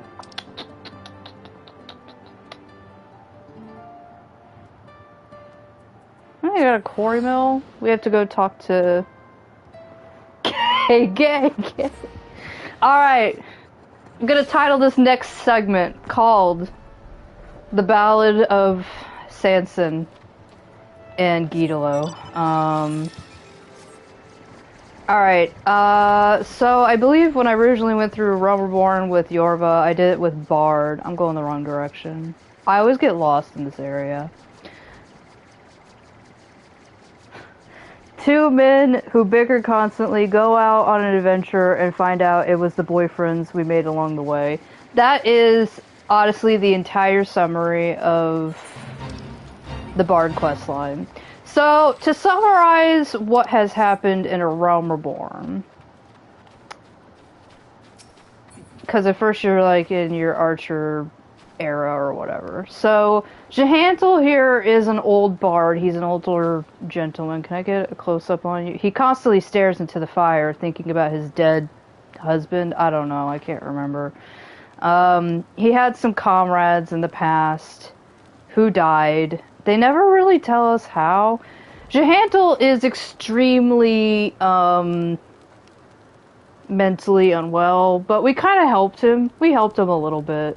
But he's retired because he's also still suffering under a lot of PTSD. He can't really fire a bow very well. Again, we kind of helped him out. He did fire a bow for the first time in 1,000,000 years, but you know. So anyways, Jehantel is retired and has found new life in his barddom or whatever. So now we're about to start like what he's the first fucking picture is these two dolt heads. Okay. So yeah. Bard quest. Ah, my dear Yorva, precisely the woman I wish to see. Like, who else comes and visits you? You are out in the middle of nowhere underneath a huge goddamn log with nothing but the Ked traps as your company. These creepy looking...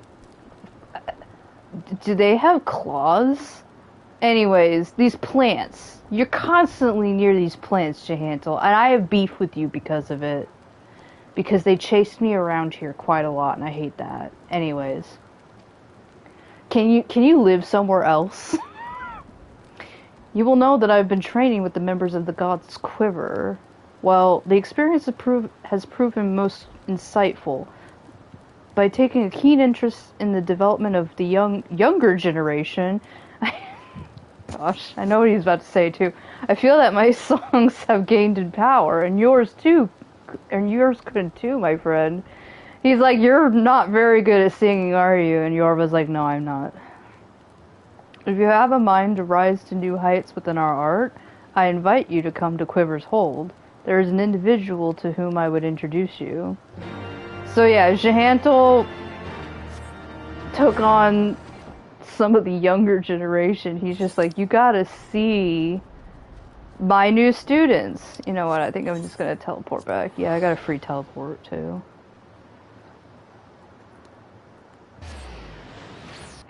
But boy is he like, you should meet these guys. Well, he's talking about one right now. I could just teleport there, but I want to run.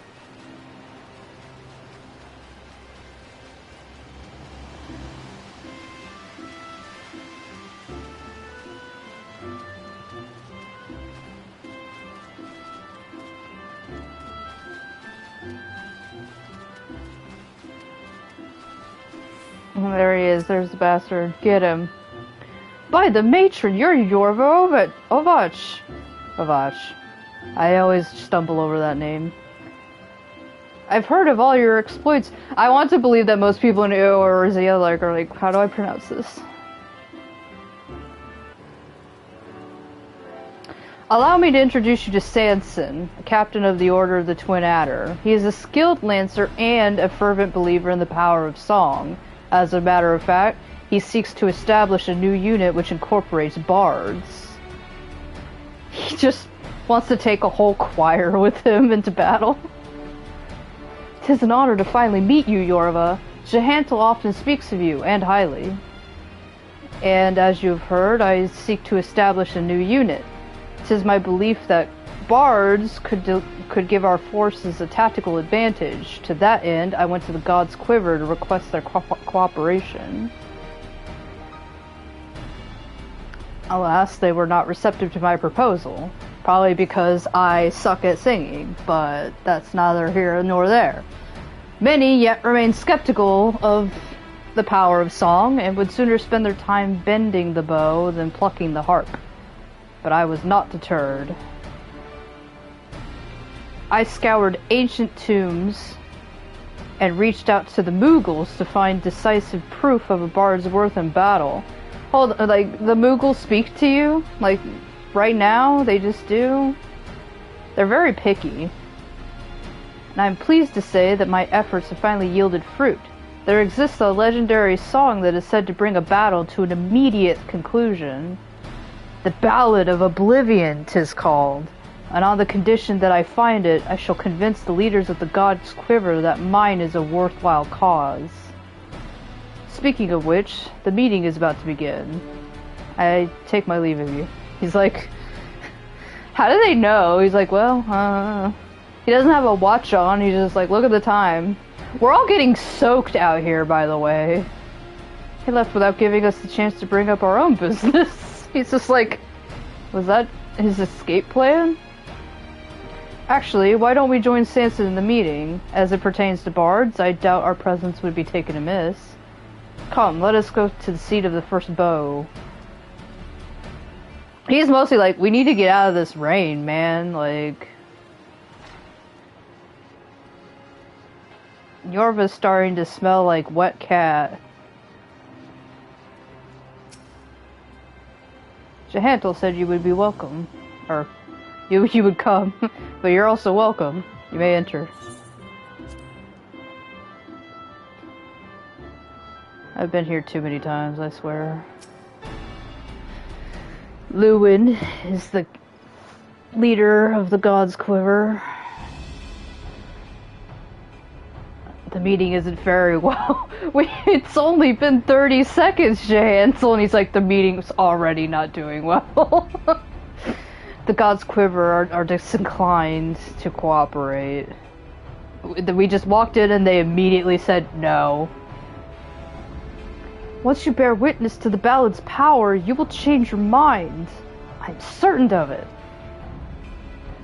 He's like, I'm too busy trying to play Batman and Robin at the same time, you see. I must allow, such a decisive way to end a battle does pique my interest. But he's like, but it sounds like a lot of bullshit. My investigation has revealed that the song originates from the western reaches of Corthus. It's my intent to journey there and find it.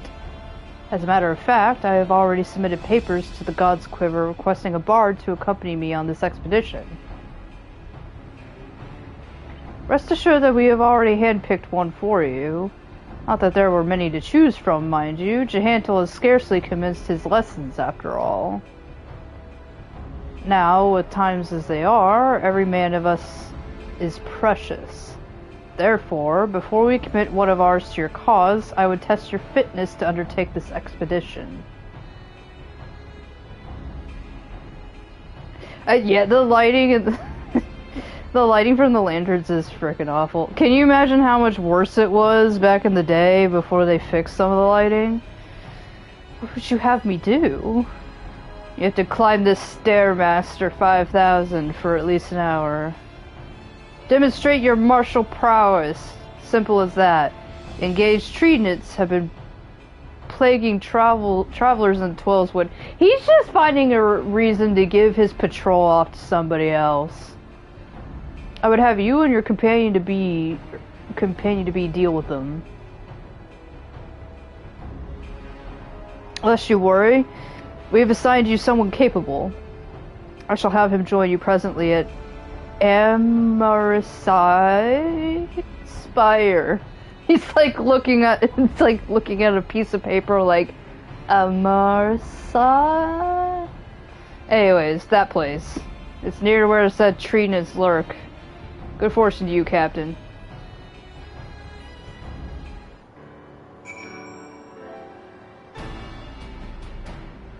See, the spotlight I think is coming from here. This thing right here.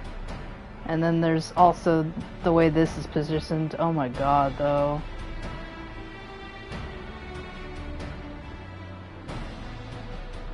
Yeah, anytime you're close to a light or something. Oh my god, that's gotta be the worst.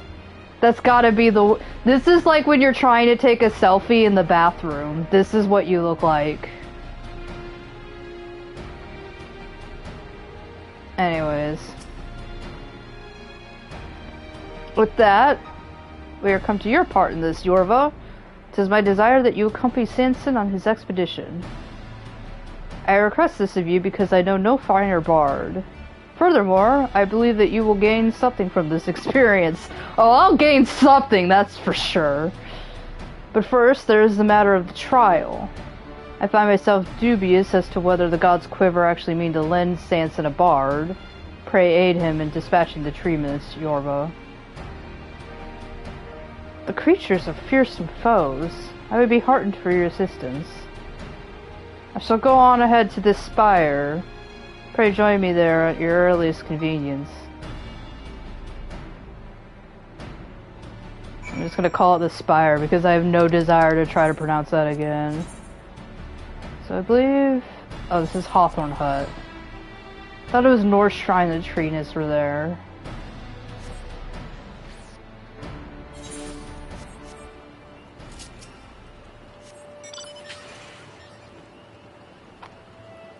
Still raining. Gotta do this all completely wet.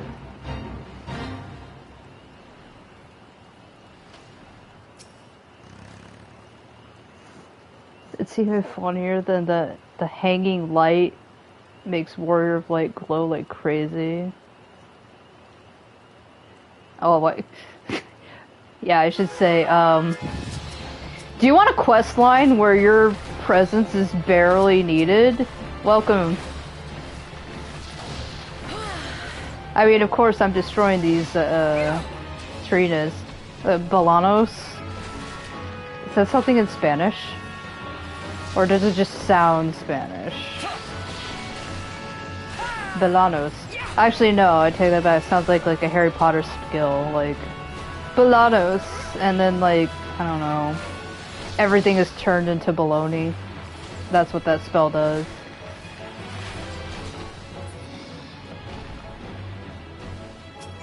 So, did you kill like a single one of these, or did I just like steal your kills?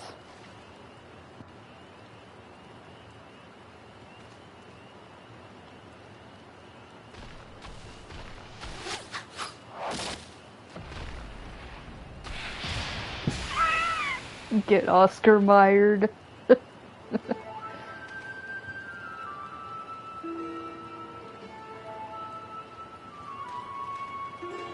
The famous Yorva Ovasch, I take it. It's ancient Greek for acorn? Okay, so this spell turns people into acorns. You're not half bad, sister. I like the part where you turn them into baloney. Not half bad.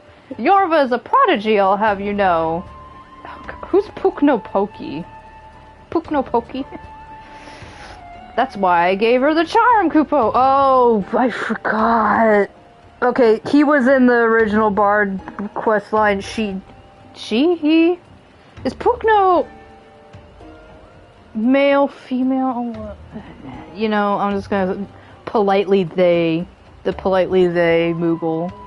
But, Puknopoki, gives you the Bard Crystal in the first place and encourages you to take care of this old, depressed man. So, I don't know if the Moogles have gender. They sometimes say he or she, but just like the dragons, sometimes I don't know if they're just like, hey, have you heard this cool thing called pronouns? And all the Moogles are like, what's a pronoun, Kupo?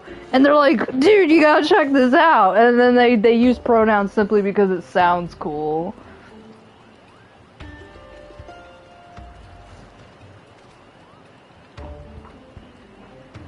Gyatelo, what is the meaning of this interference? They were in the midst of a trial, for God's sake. Don't have a fit, old man. It isn't good for your heart. Besides, I wouldn't call it interference, seeing as I'm part of this merry band.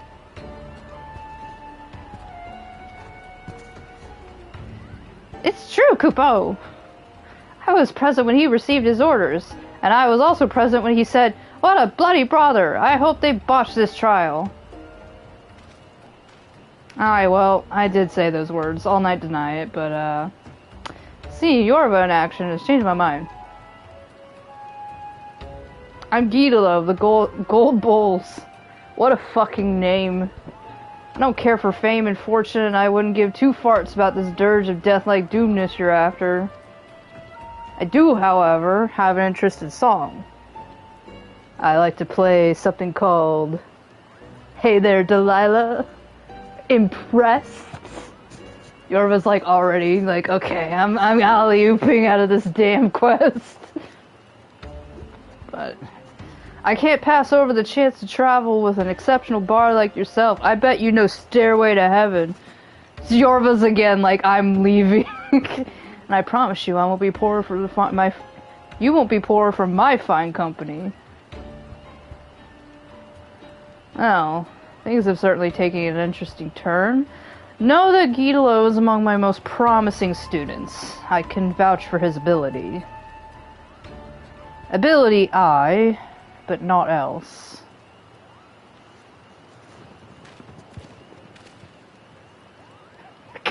You! I know about you, Gyatelo the Spent. Your reputation as a troublemaker precedes you. You treat authority with contempt, shirk duty at every turn, and make a general nuisance of yourself. And they sent the likes of you... that they sent the likes of you means that they want me to fail. My hopes of finding the Ballad of Oblivion, all up in smoke. Say it straight to my face, will you? Jehantel, do we really have to travel with this pompous brat? Yorva and I alone will do just fine. We don't need anyone else. Without me, you say? Who do you think is the driving force behind the expedition?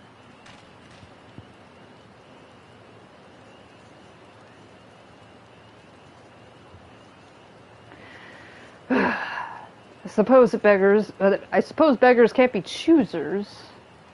Yorva, I must return to the Quiver's hold with word of the trial's success. Please join me there. We're off to a fun start. First of all, want you to imagine this, like, written like a fan fiction. And tell me that this is not written like a fan fiction. Like, that was just the... Oh, of course they send you here to sabotage my plans. Because the bad boy bard is, like, known troublemaker. I'm glad to see you again, Yorva. It's exactly written like fanfiction. You must sing for me again, and soon, Kupo. Pukno Poki's like, we're gonna have so much fun together. Gitalo may have his failings, but he's not a bad fellow. Truth be told, I had intended to introduce him to you as well, but I guess it happened before I could do that. To that end, I asked Pukno Poki to seek him out, only to have him appear as our quiverman. Fate works in strange ways, does it not? A pity he and Sansa do not see eye to eye. Their personalities are simply too far apart, and the gulf will not be easily bridged. That's the back of... That's how they're gonna summarize the fan fiction. Though it will be a burden upon you, and watching over these two disparate souls. Two disparate and also desperate. Doubt not that you will grow as a bard, and more. But come, let us head back to Gridania. It's too early still to leave those two unchaperoned. We've already left them alone for 30 seconds. Like, how much damage could they get in? How much damage could they possibly do? Oh gosh. It is crowded here. There we go. Keep forgetting there's only one other Aetheryte around here, and it's just the Archers Guild. Look at all these people here.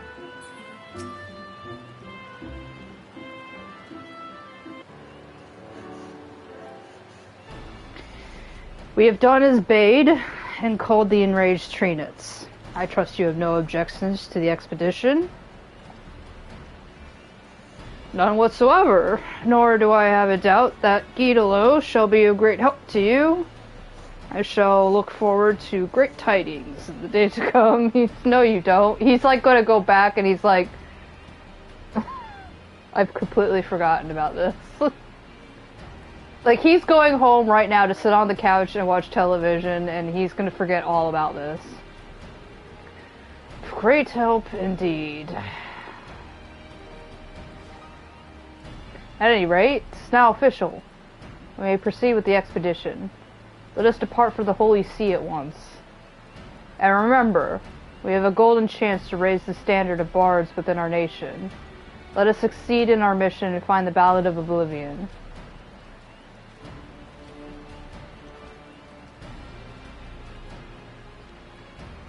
Any stiffer and he's like to snap in half.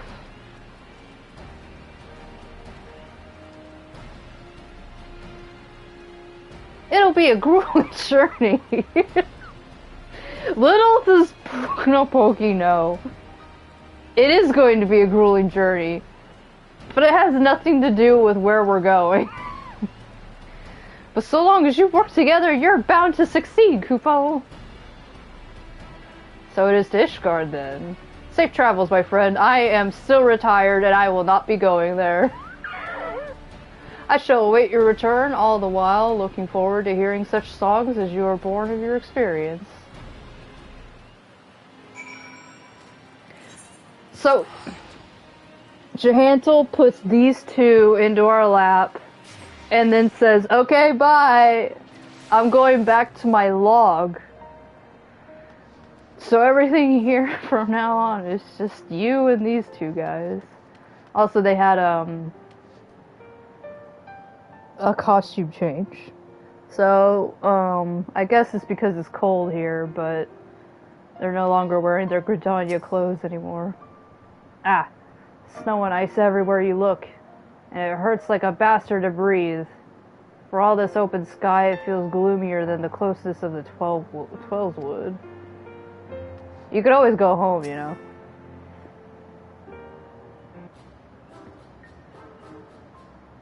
First, I shall make inquiries here in Ishgard. As for you, Yorva, pray rest and recover your strength. We will likely have need of it on the road. God damn it, man. Here we are in a new place, one that hasn't been open to visitors for over a decade, and you've got your nose buried in a bloody book.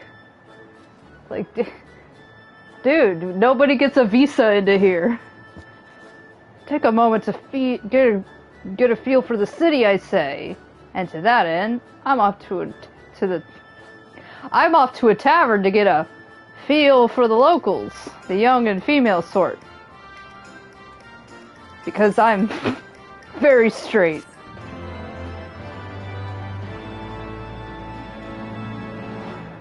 I'm going back to my log.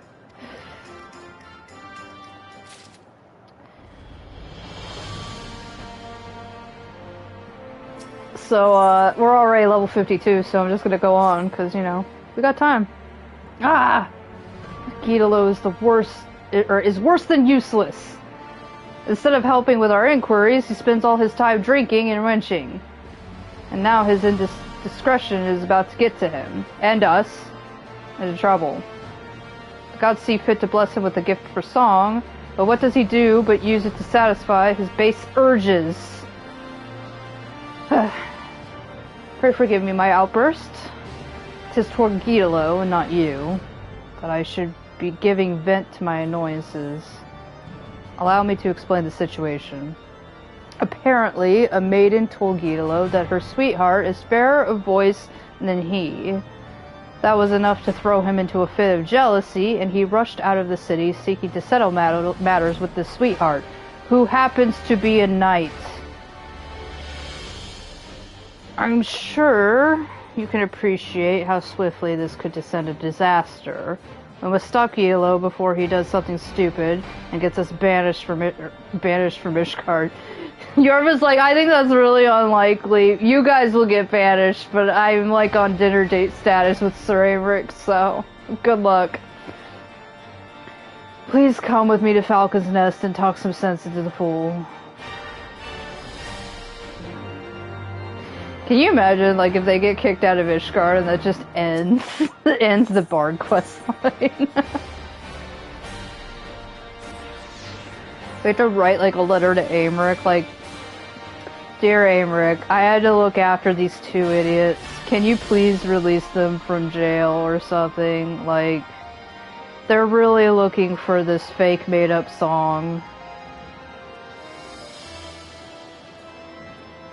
Something something Ballad of Oblivion, and Aymeric's like, the Ballad of what? Warrior's like, that part's not important.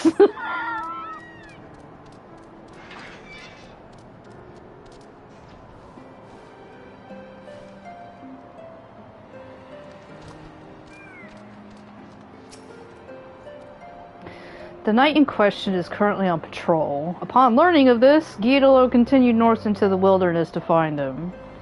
I must add that the knight and his unit are late to return. It may simply be a coincidence, or it may be our witless friend who has done something we'll live to regret. Whichever it is, we'd best go and see for certain. I shall look for Gitalo around Gorgon Mills. Pray focus your search on Twin Pools to the north and west.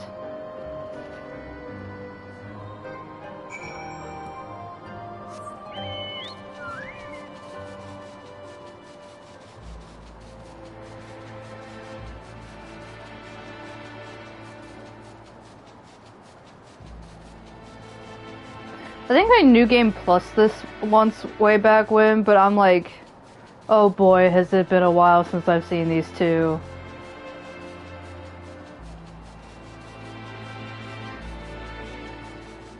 Actually, I should say, and this is advice for everybody who plays it, the more classes you play, the more your main story quest may be enriched. Because now that I think about it, I'm like, these guys are somewhat important if you want to add to your MSQ. Well, if it isn't Yorva! Come to join the revelry, I shouldn't doubt. Are those 3 bears? Oh, there's 4 bears. I like that they're all standing there and there's just this guy, like, twirling his lance. Like, they don't even fucking care. Is this supposed to be them battling? Like, this looks like a fake battle. This looks like they're practicing for a play. Keto's like, anyways, the situation here is under control, but there's plenty more fiends to go around. Why don't you try checking beyond the rock to the north? Is this the guy he was talking to earlier? Stay back! Leave these fiends to us! There's supposed to be a battle going on here, but it's just so... The bears aren't doing anything, guys. Leave them alone.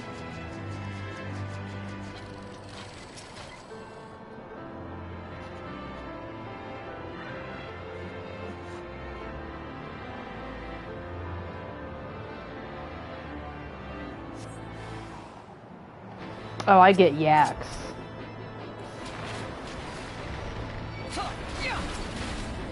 Why does it feel like I haven't played Bard in 1,000,000 years?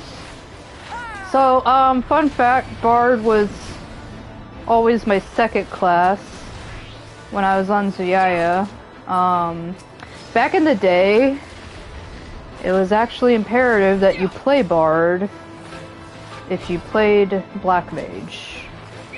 They don't have this restriction anymore, but I believe in order to even unlock Black Mage, you had to also do Archer. They also shared some ability skills that no longer exist. And so to have the full repertoire of Black Mage, you also had to play Bard. Your sense of timing is superb, sister. Late enough to be stylish, but not too late to be useless. Yorva, what has happened? Oh, there's some yaks and bears that weren't doing anything. Gitalo did what? Why would he do such a dangerous thing?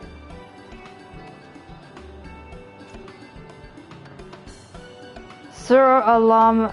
Oh gosh, Alamanane? Alamanane. I presume. He's like trying to say his name like 4 times over. Anyways, I've got something here for you. A name day present from your sweetheart.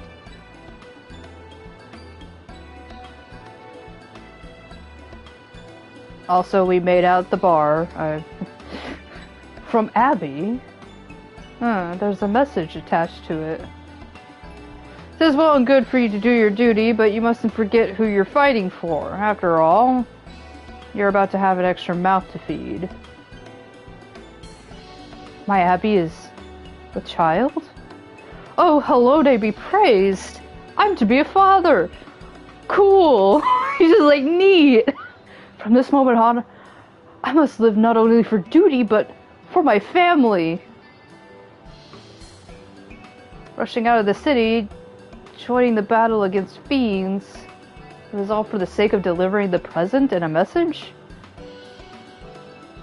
Aye, something like that. At the tavern, I heard tell of a knight who's versed in traditional songs. I went to his sweetheart to ask about him, but the poor lass was damn near inconsolable. The way she was pining for her dearest Alamanane. What was I to do but to go forth and find the bloke? Not only did you bring me the gladdest tidings of my life, in coming to our aid, you have most certainly saved it besides. I can never repay this debt, but it shall not be for want of effort. Whatever it is you wish to know, I should be glad to assist you. We are searching for the legendary song said to hold the power to bring battles to an end. The Ballad of Oblivion, it is called. Are you perchance familiar with it? I have heard rumors of a woman who sends souls onto the heavens with a song. Perhaps this is the song you seek? I shall look into it and send word should I learn something.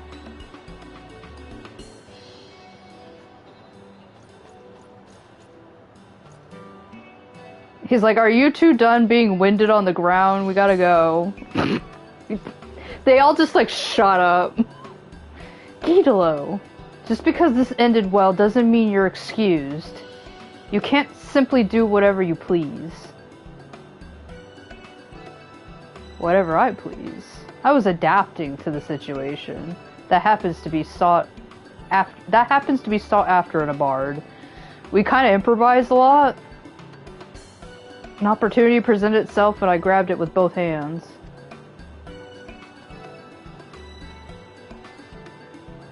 Insufferable man.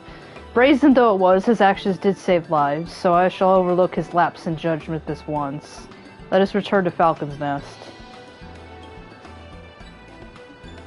See, this is what happens when you get, like, a chaotic neutral and a lawful good in the same party, honestly.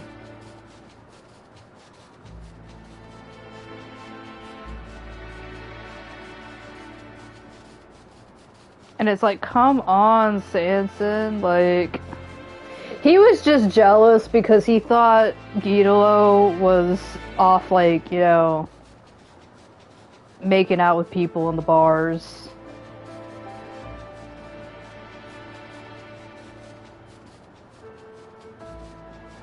It's a rare day to be out here, and it's like clear skies. I'm not used to actually being able to see Falcon's Nest like this. Usually it's just too much blizzard, but you can like see the details on the buildings. Anyways.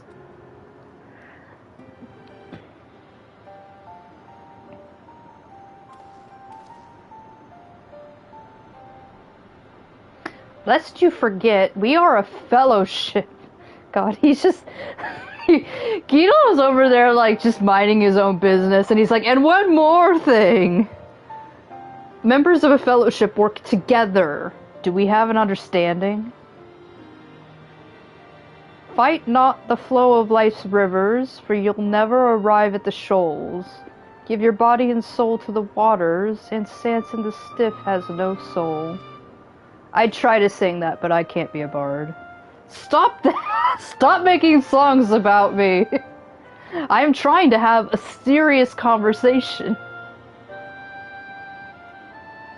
You know nothing, Sanson the Stiff. Do you know that book or that show? Everybody's watching it. Anyways, a bard must compose when inspiration takes him. I was trying to capture the virtue of tranquility, and you rudely interrupted me. What about you, my friend? Have recent happenings kindled a verse within your heart? Meanwhile, Yorva has not been paying... She has not been paying... She's been just like... You see? Yorva, too, was moved to compose a lovely little ditty. Yorva's like, oh, I'm just practicing, I don't know, What's a Warrior of Light song? What? If Warrior of Light was one of those dude bros in a basement singing songs, like, what would they write? Yes, that was very beautiful. But I was talking about what it means to be a fellowship. We have much work to do, and I expect you to do your part, starting with our inquiries. I'm inquiring, aren't I? As I've already proven, there's plenty to be learned from the common folk. I'll leave you to deal with your own kind, the stuffy, highborn sort.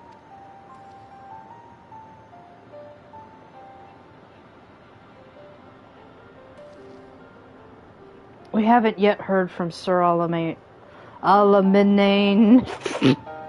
She's like, hold on, Alaminane. Until such time as we do, I shall continue my own search for information. As before, pray keep up your strength for the journey ahead. Note that, like, so far, Warrior of Light really hasn't, like, been saying much at all. Oh good, the Wanderer's Minuet. We need that. Wanders needs to go here. Yeah, I forgot. It takes that long to get that.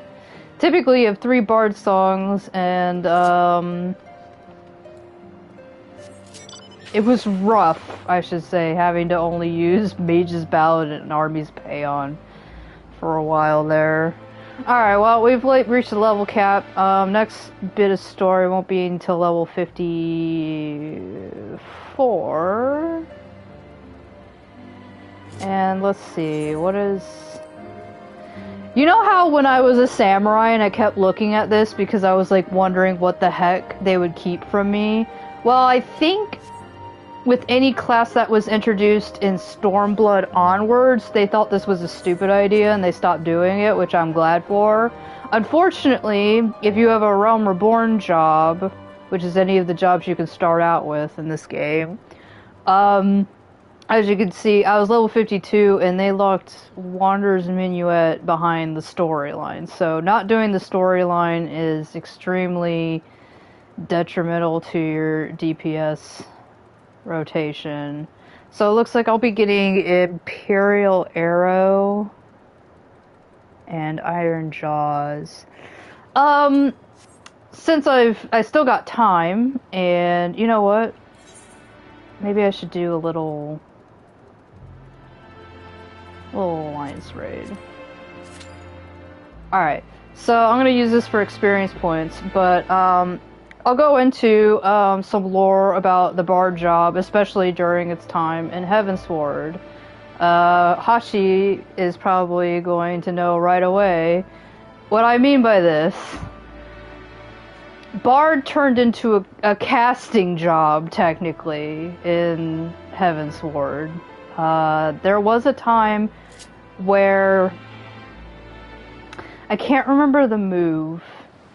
It's no longer in the game. But,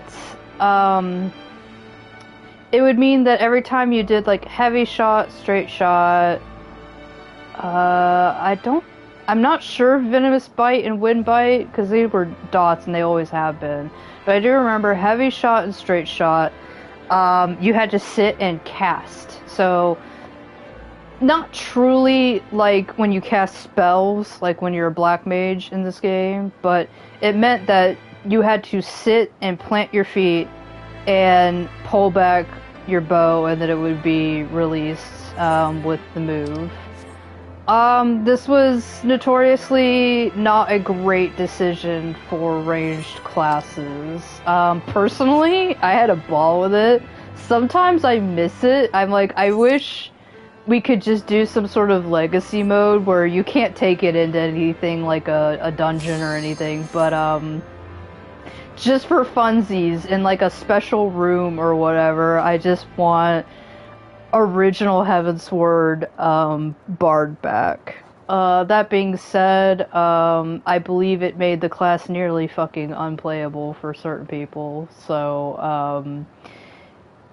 I am truly glad that they did decide, you know what, let's not do that anymore. And then by the time Stormblood came around, I believe we went back to not doing that. What do we get? Oh, cool. Circus Tower. This is so much better than what I thought. I thought I was going to get Labyrinth of the Ancients. But, yeah, we're just going to do a little Crystal Tower raid while I talk some more about Bard. So, the same also happened to Machinist during Heavensward. You had to sit there and kind of cast your moves. Now, I could say even less about Machinist. Mostly because I think around Stormblood, Machinist was not a class I truly wanted to play.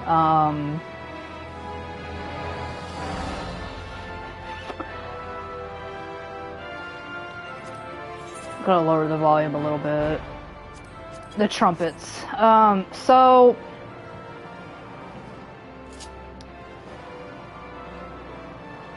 I remember there was something called like gloss barrel or whatever that you had to activate. Like, you pressed a button and you would go into this mode where your DPS would be better, but it came at the cost of, like, you see how I'm sitting here, I'm running around and I'm shooting my arrows, but before, like, if I started running around, it would interrupt the cast, so then you wouldn't ever finish the move. And it happened with both ranged classes, because I believe, yeah, at the time, there were only 2 ranged classes that would be Machinist and Bard. And honestly, I am looking forward to the brand new... Where is... Oh, there's Peloton. I was like, where the fuck is my Peloton? Anyways, there will be a new ranged class.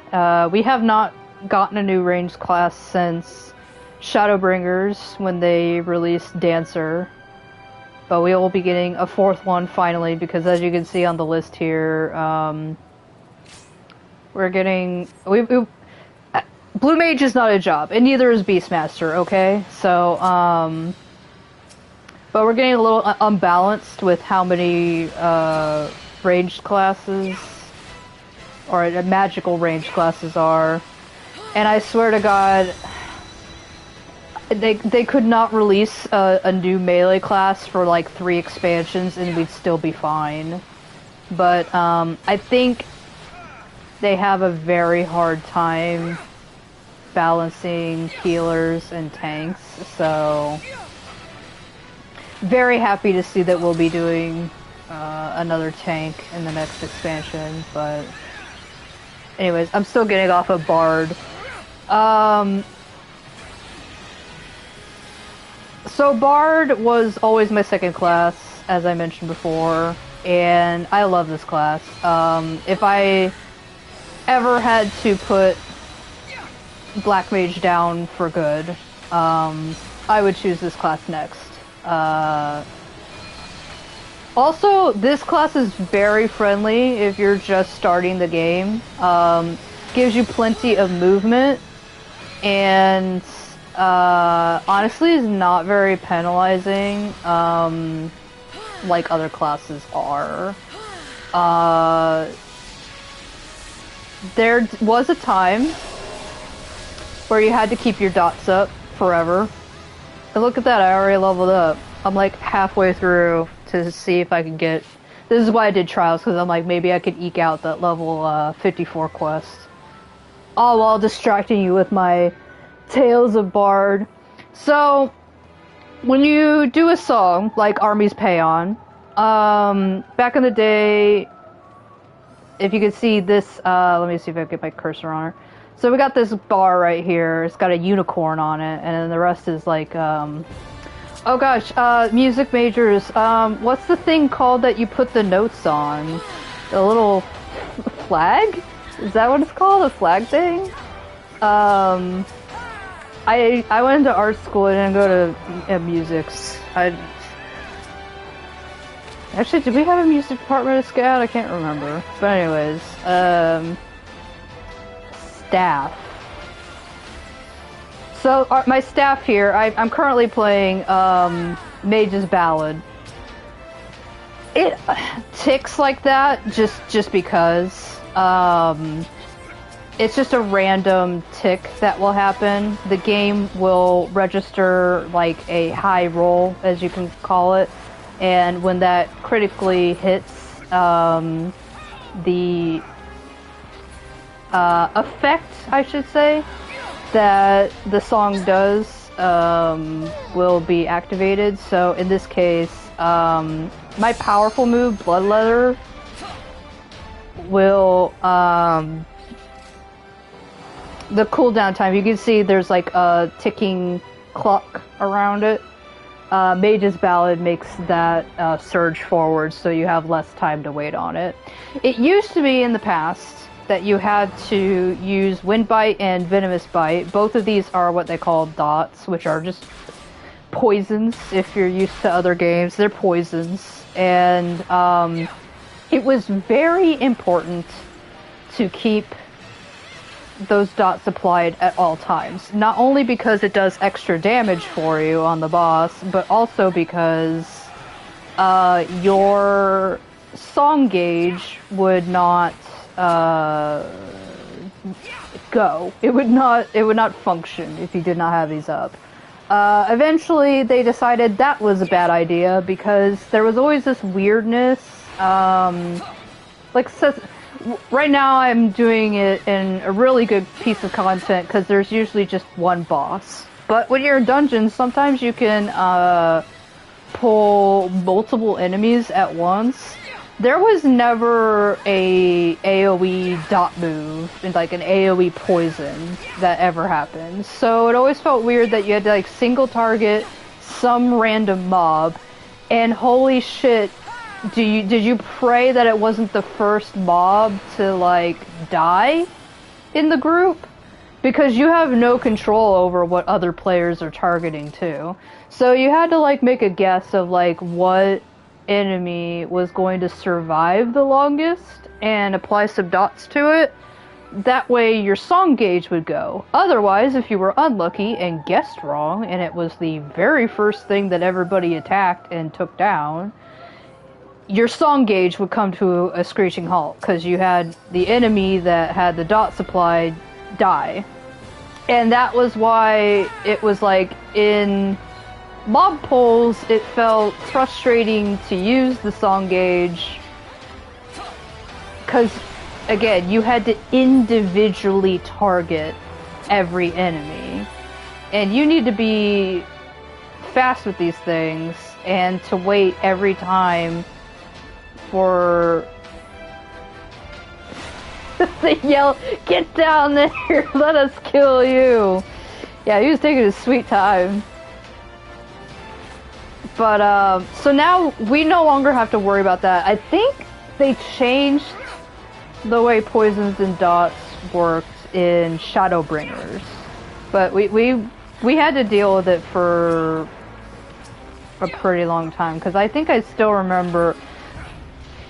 Rish, you weren't there. We had a hilarious time paste farming, and we decided to spam leveling actually a little bit, because leveling gives us 20 paste for the relics.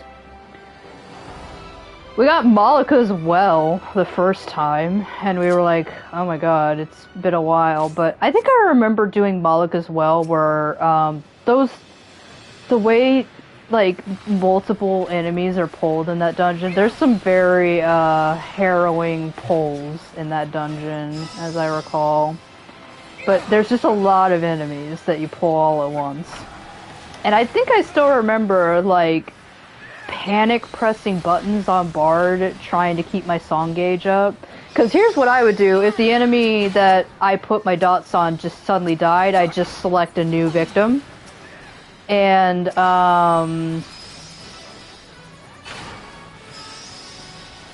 trying to mitigate damage here. So, sometimes if I felt completely bored, I would just start putting poisons on nearly every enemy I could see, just because. But that's not very recommended, because by the time you're done applying both Wind Bite and Venomous Bite to all of the enemies that are being pulled, it's like the rest of the team is already like AoEing the absolute crap out of them. And like, oh, fun fact, if you get turned into a toad, you attack these snakes, cause and you get a poison, and you get a poison, like. Yeah, I also have the same memory of Dawn Meg, where again I'm just like really trying my best to apply dots, but I think it was maybe somewhere in the Shadowbringers patches or whatever, because I remember at some point we didn't have to do that, and then like, oh no, I've already capped on Poetics, this is bad. Because I could be buying for all this other stuff. Oh well. Everybody knows the struggle of capping on Poetics like all the time. Oh, I already have these. So, yeah,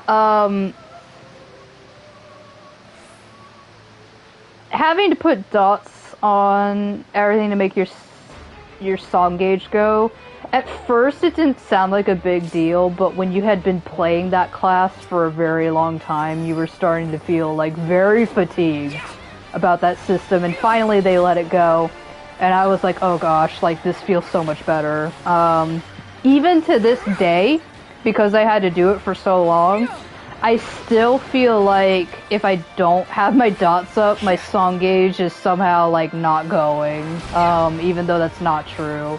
You know, in Pokemon, when you press the A button rapidly, and that will somehow make your Pokemon get caught easier? That's just an urban myth, but everybody likes to believe it. That's how I feel. I feel like if I don't have dots up, like, my song gauge will move slower for reasons. So, it's all just placebo effect at the end of the day, but I feel like if my dots are up, my song gauge goes faster than it's supposed to. So it's just, like, ingrained in my brain forever and all times about dots. I mean, it's probably good, because then it keeps me, applying dots to the boss, but we don't yet have Iron Jaws. I think, when I looked ahead, I think that doesn't happen until 56 or something. But Iron Jaws was a game changer. So back in the day, that was literally, like, how you could even play Bard. But now it feels like it's a relic of that time, and kind of like how I felt with, Black Mage. Every time I use Iron Jaws now, and I'm sorry, I didn't explain that, it reapplies Wind Bite and Venomous Bite in one button, if you have previously applied the poisons. So it's just like, it's a refresher button without having to press two buttons, you only have to press one. But, it was extremely important to make sure that you didn't fuck that up, because again, it would fuck up your sound, or your song gauge as well, if you didn't reapply that. But now I'm like, there doesn't seem to be too much of a consequence with Iron Jaws. You'll now have to just press two buttons instead of one to reapply your dots. Do I have any shields? Do I get shields at this level? I don't think I do.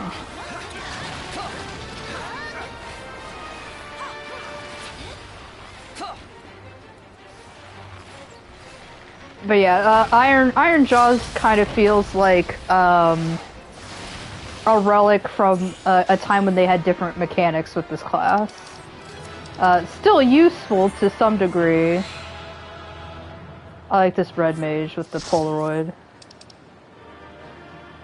Do I need anything? Nope.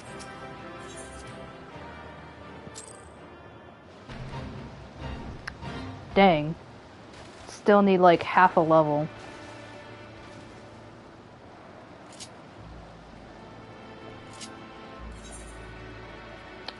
And if you're wondering, does she still have more to talk about Bard? Boy, do I still got more Bard, you know, factoids for you.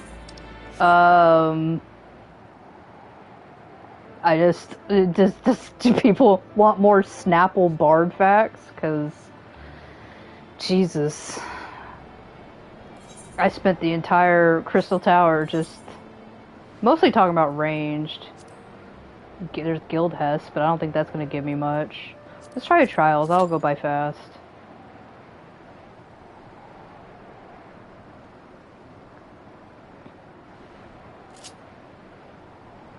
I mentioned that in order to play Black Mage, you had to do Archer to even unlock it, because I believe it was...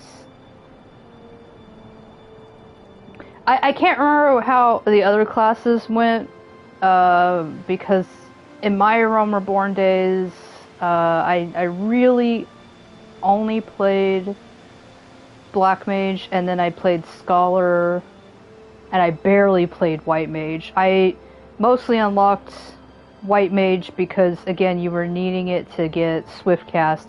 There was a very messy system back in the day where, again, you couldn't get specific moves unless you unlocked the class. And that encouraged people to do all these classes you see here. Which was great back in A Realm Reborn because we had half this amount to play with. But soon it just became, I guess, unsustainable. And they changed that. So now you can just, if you strictly only want to play Bard and that's it, they will not force you to pick up another class and do otherwise. Still though, eventually you get bored and you'll want to play another class, that's for sure. I remember on Zuyaya, eventually I just unlocked every single class simply because I was looking for something to do, and also, like, it's fun trying to see what different classes are capable of doing and, you know, how you can utilize them. We're a bit in an era right now where classes are kind of the same. Oh god, this fade is up. This spiky tortoise guy, yeah. Fun fact, you cannot solo this. Not even with having, like, a chocobo out. You can't tell by the grand music that's playing. That is a boss fate. You know, I don't think we usually get any cause to go to Annex Manor for any reasons. Like, this used to be... I don't know. This almost looks like a mausoleum. Oh yeah, I forgot, I'm a lower level. Oh, it's Annex Minor, not Annex Manor. I was gonna say, it doesn't look like a manor. I guess this is like a little shrine area, like maybe there was a garden here once, this was a fountain. You know, that was hundreds of years ago or whatever.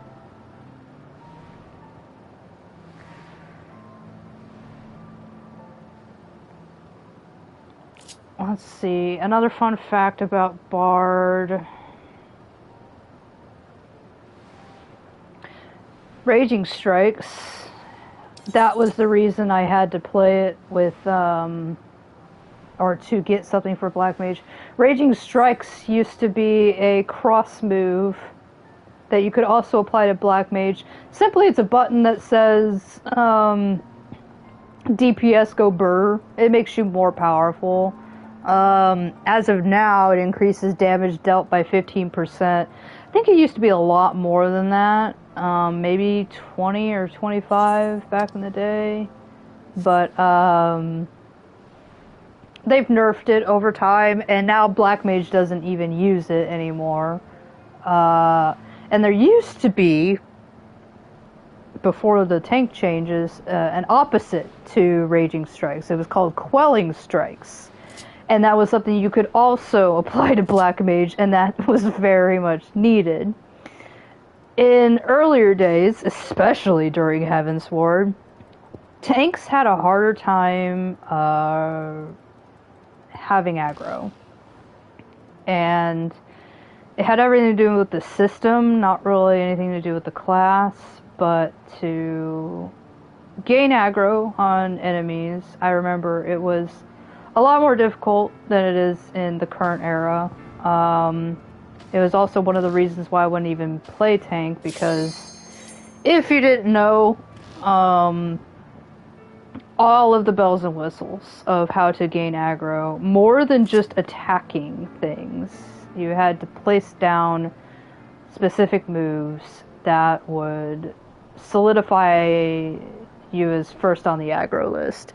DPS, it was their duty that if they were gaining too much aggro, because it usually had to do with a lot of DPS power, you know?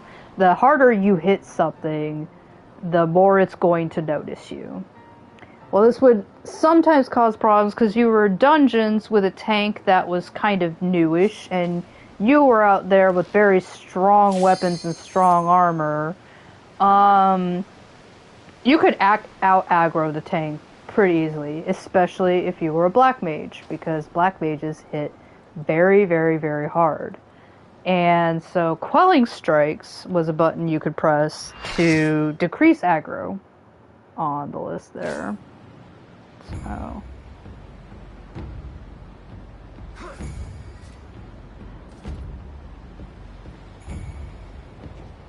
I'm just looking at this party here. Anyways, that's my fun fact about Bard that's like, anyways, Flareon is the only fire type that cannot learn Solar Beam.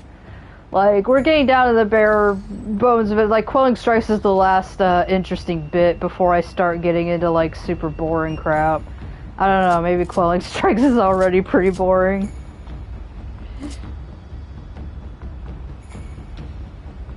Listen to the banter down here. Who's got... Oh, they're playing Scholar. Not Scholar, Sage. The other Scholar, which is called Sage. Sage is one of the hardest healers to utilize right now. I do look forward to certain changes. Oh man, I just pressed Raging Strikes. I should have waited.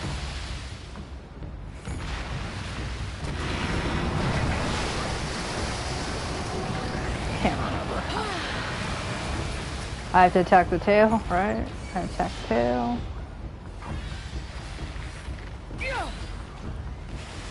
Okay, I think it's tail. Leviathan has a special thing. Okay, yeah, if you are a magic user, you attack the head because the tail reflects water. Not water. Magic. Okay, yeah, the head. So, this is not really explained very well, at all. Unless you read a guide or something, but if you're ever attacking Leviathan and you're wondering why your health is going down super fast, it is because you are attacking the wrong part. Magic users should never attack the tail because the tail will simply reflect that damage back onto your character, so you're literally just attacking yourself, and the same thing happens if you're attacking the head as a ranged DPS. If you're melee, you can attack whatever the hell you want. I do not know why they made it that way, but other than the fact that melee should be attacking the tail, because technically that is the back of the boss. And if you have positionals, your positionals will not work on the head, but you're at least not penalized for it, so...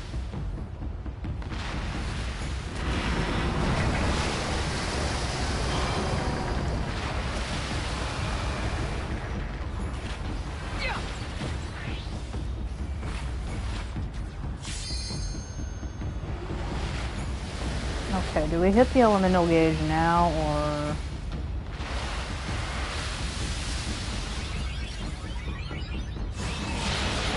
I was like, I'm just gonna hit it now. Not sure what Larks and I discussed in the original Leviathan fight. This is a cakewalk, honestly, than what it was back in the day. Yeah, inadvertently, another Bard fact, you know, you gotta attack Leviathan's tail, not his head. Though, it's, if you're a machinist Bard or dancer, so it's not specifically a Bard fact.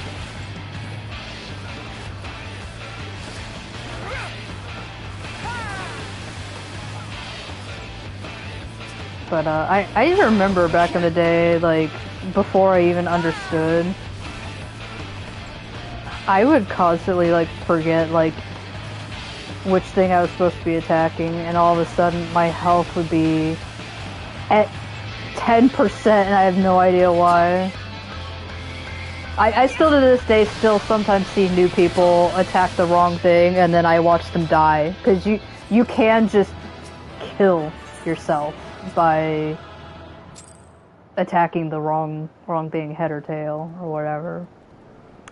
Well, okay, despite my best efforts, because I could continue doing more Duty Finder Roulette, but it would go on for a little while, and we have 20 minutes, so, like, I think I might call it here. I sadly won't be able to reach level 54, but you know, I'm on my way there. And so by next episode, we'll be starting the Far Edge of Fate. And once again, if that one runs longer than 3 hours, then we'll cut it, and then we'll do a second part to it. And then we'll do more Bard's Quests, because I'll have Yorva leveled up more. And